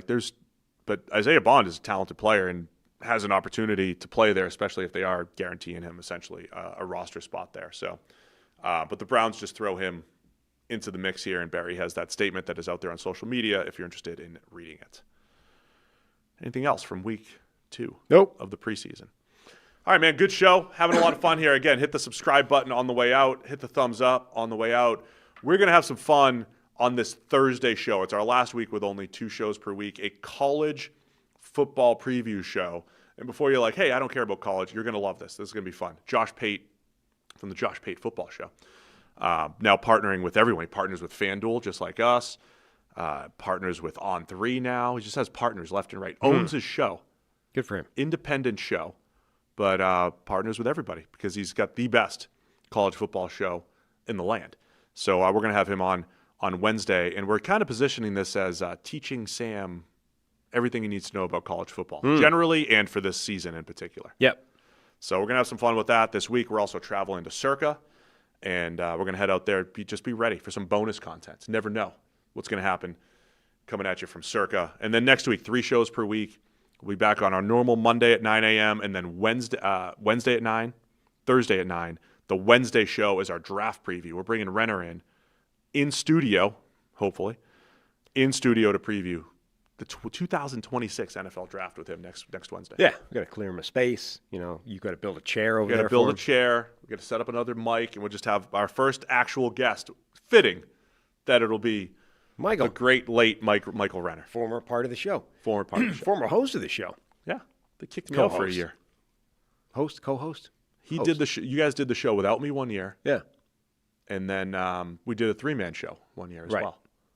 Until he probably quit on us or something halfway through, whatever it was. Look at us, survive it. Talked himself into a different role in the company. Almost certainly. All right, that's it for us today. Thanks to everybody for tuning in. Hit subscribe, hit thumbs up. We'll see you again on Thursday with more. Check the mic.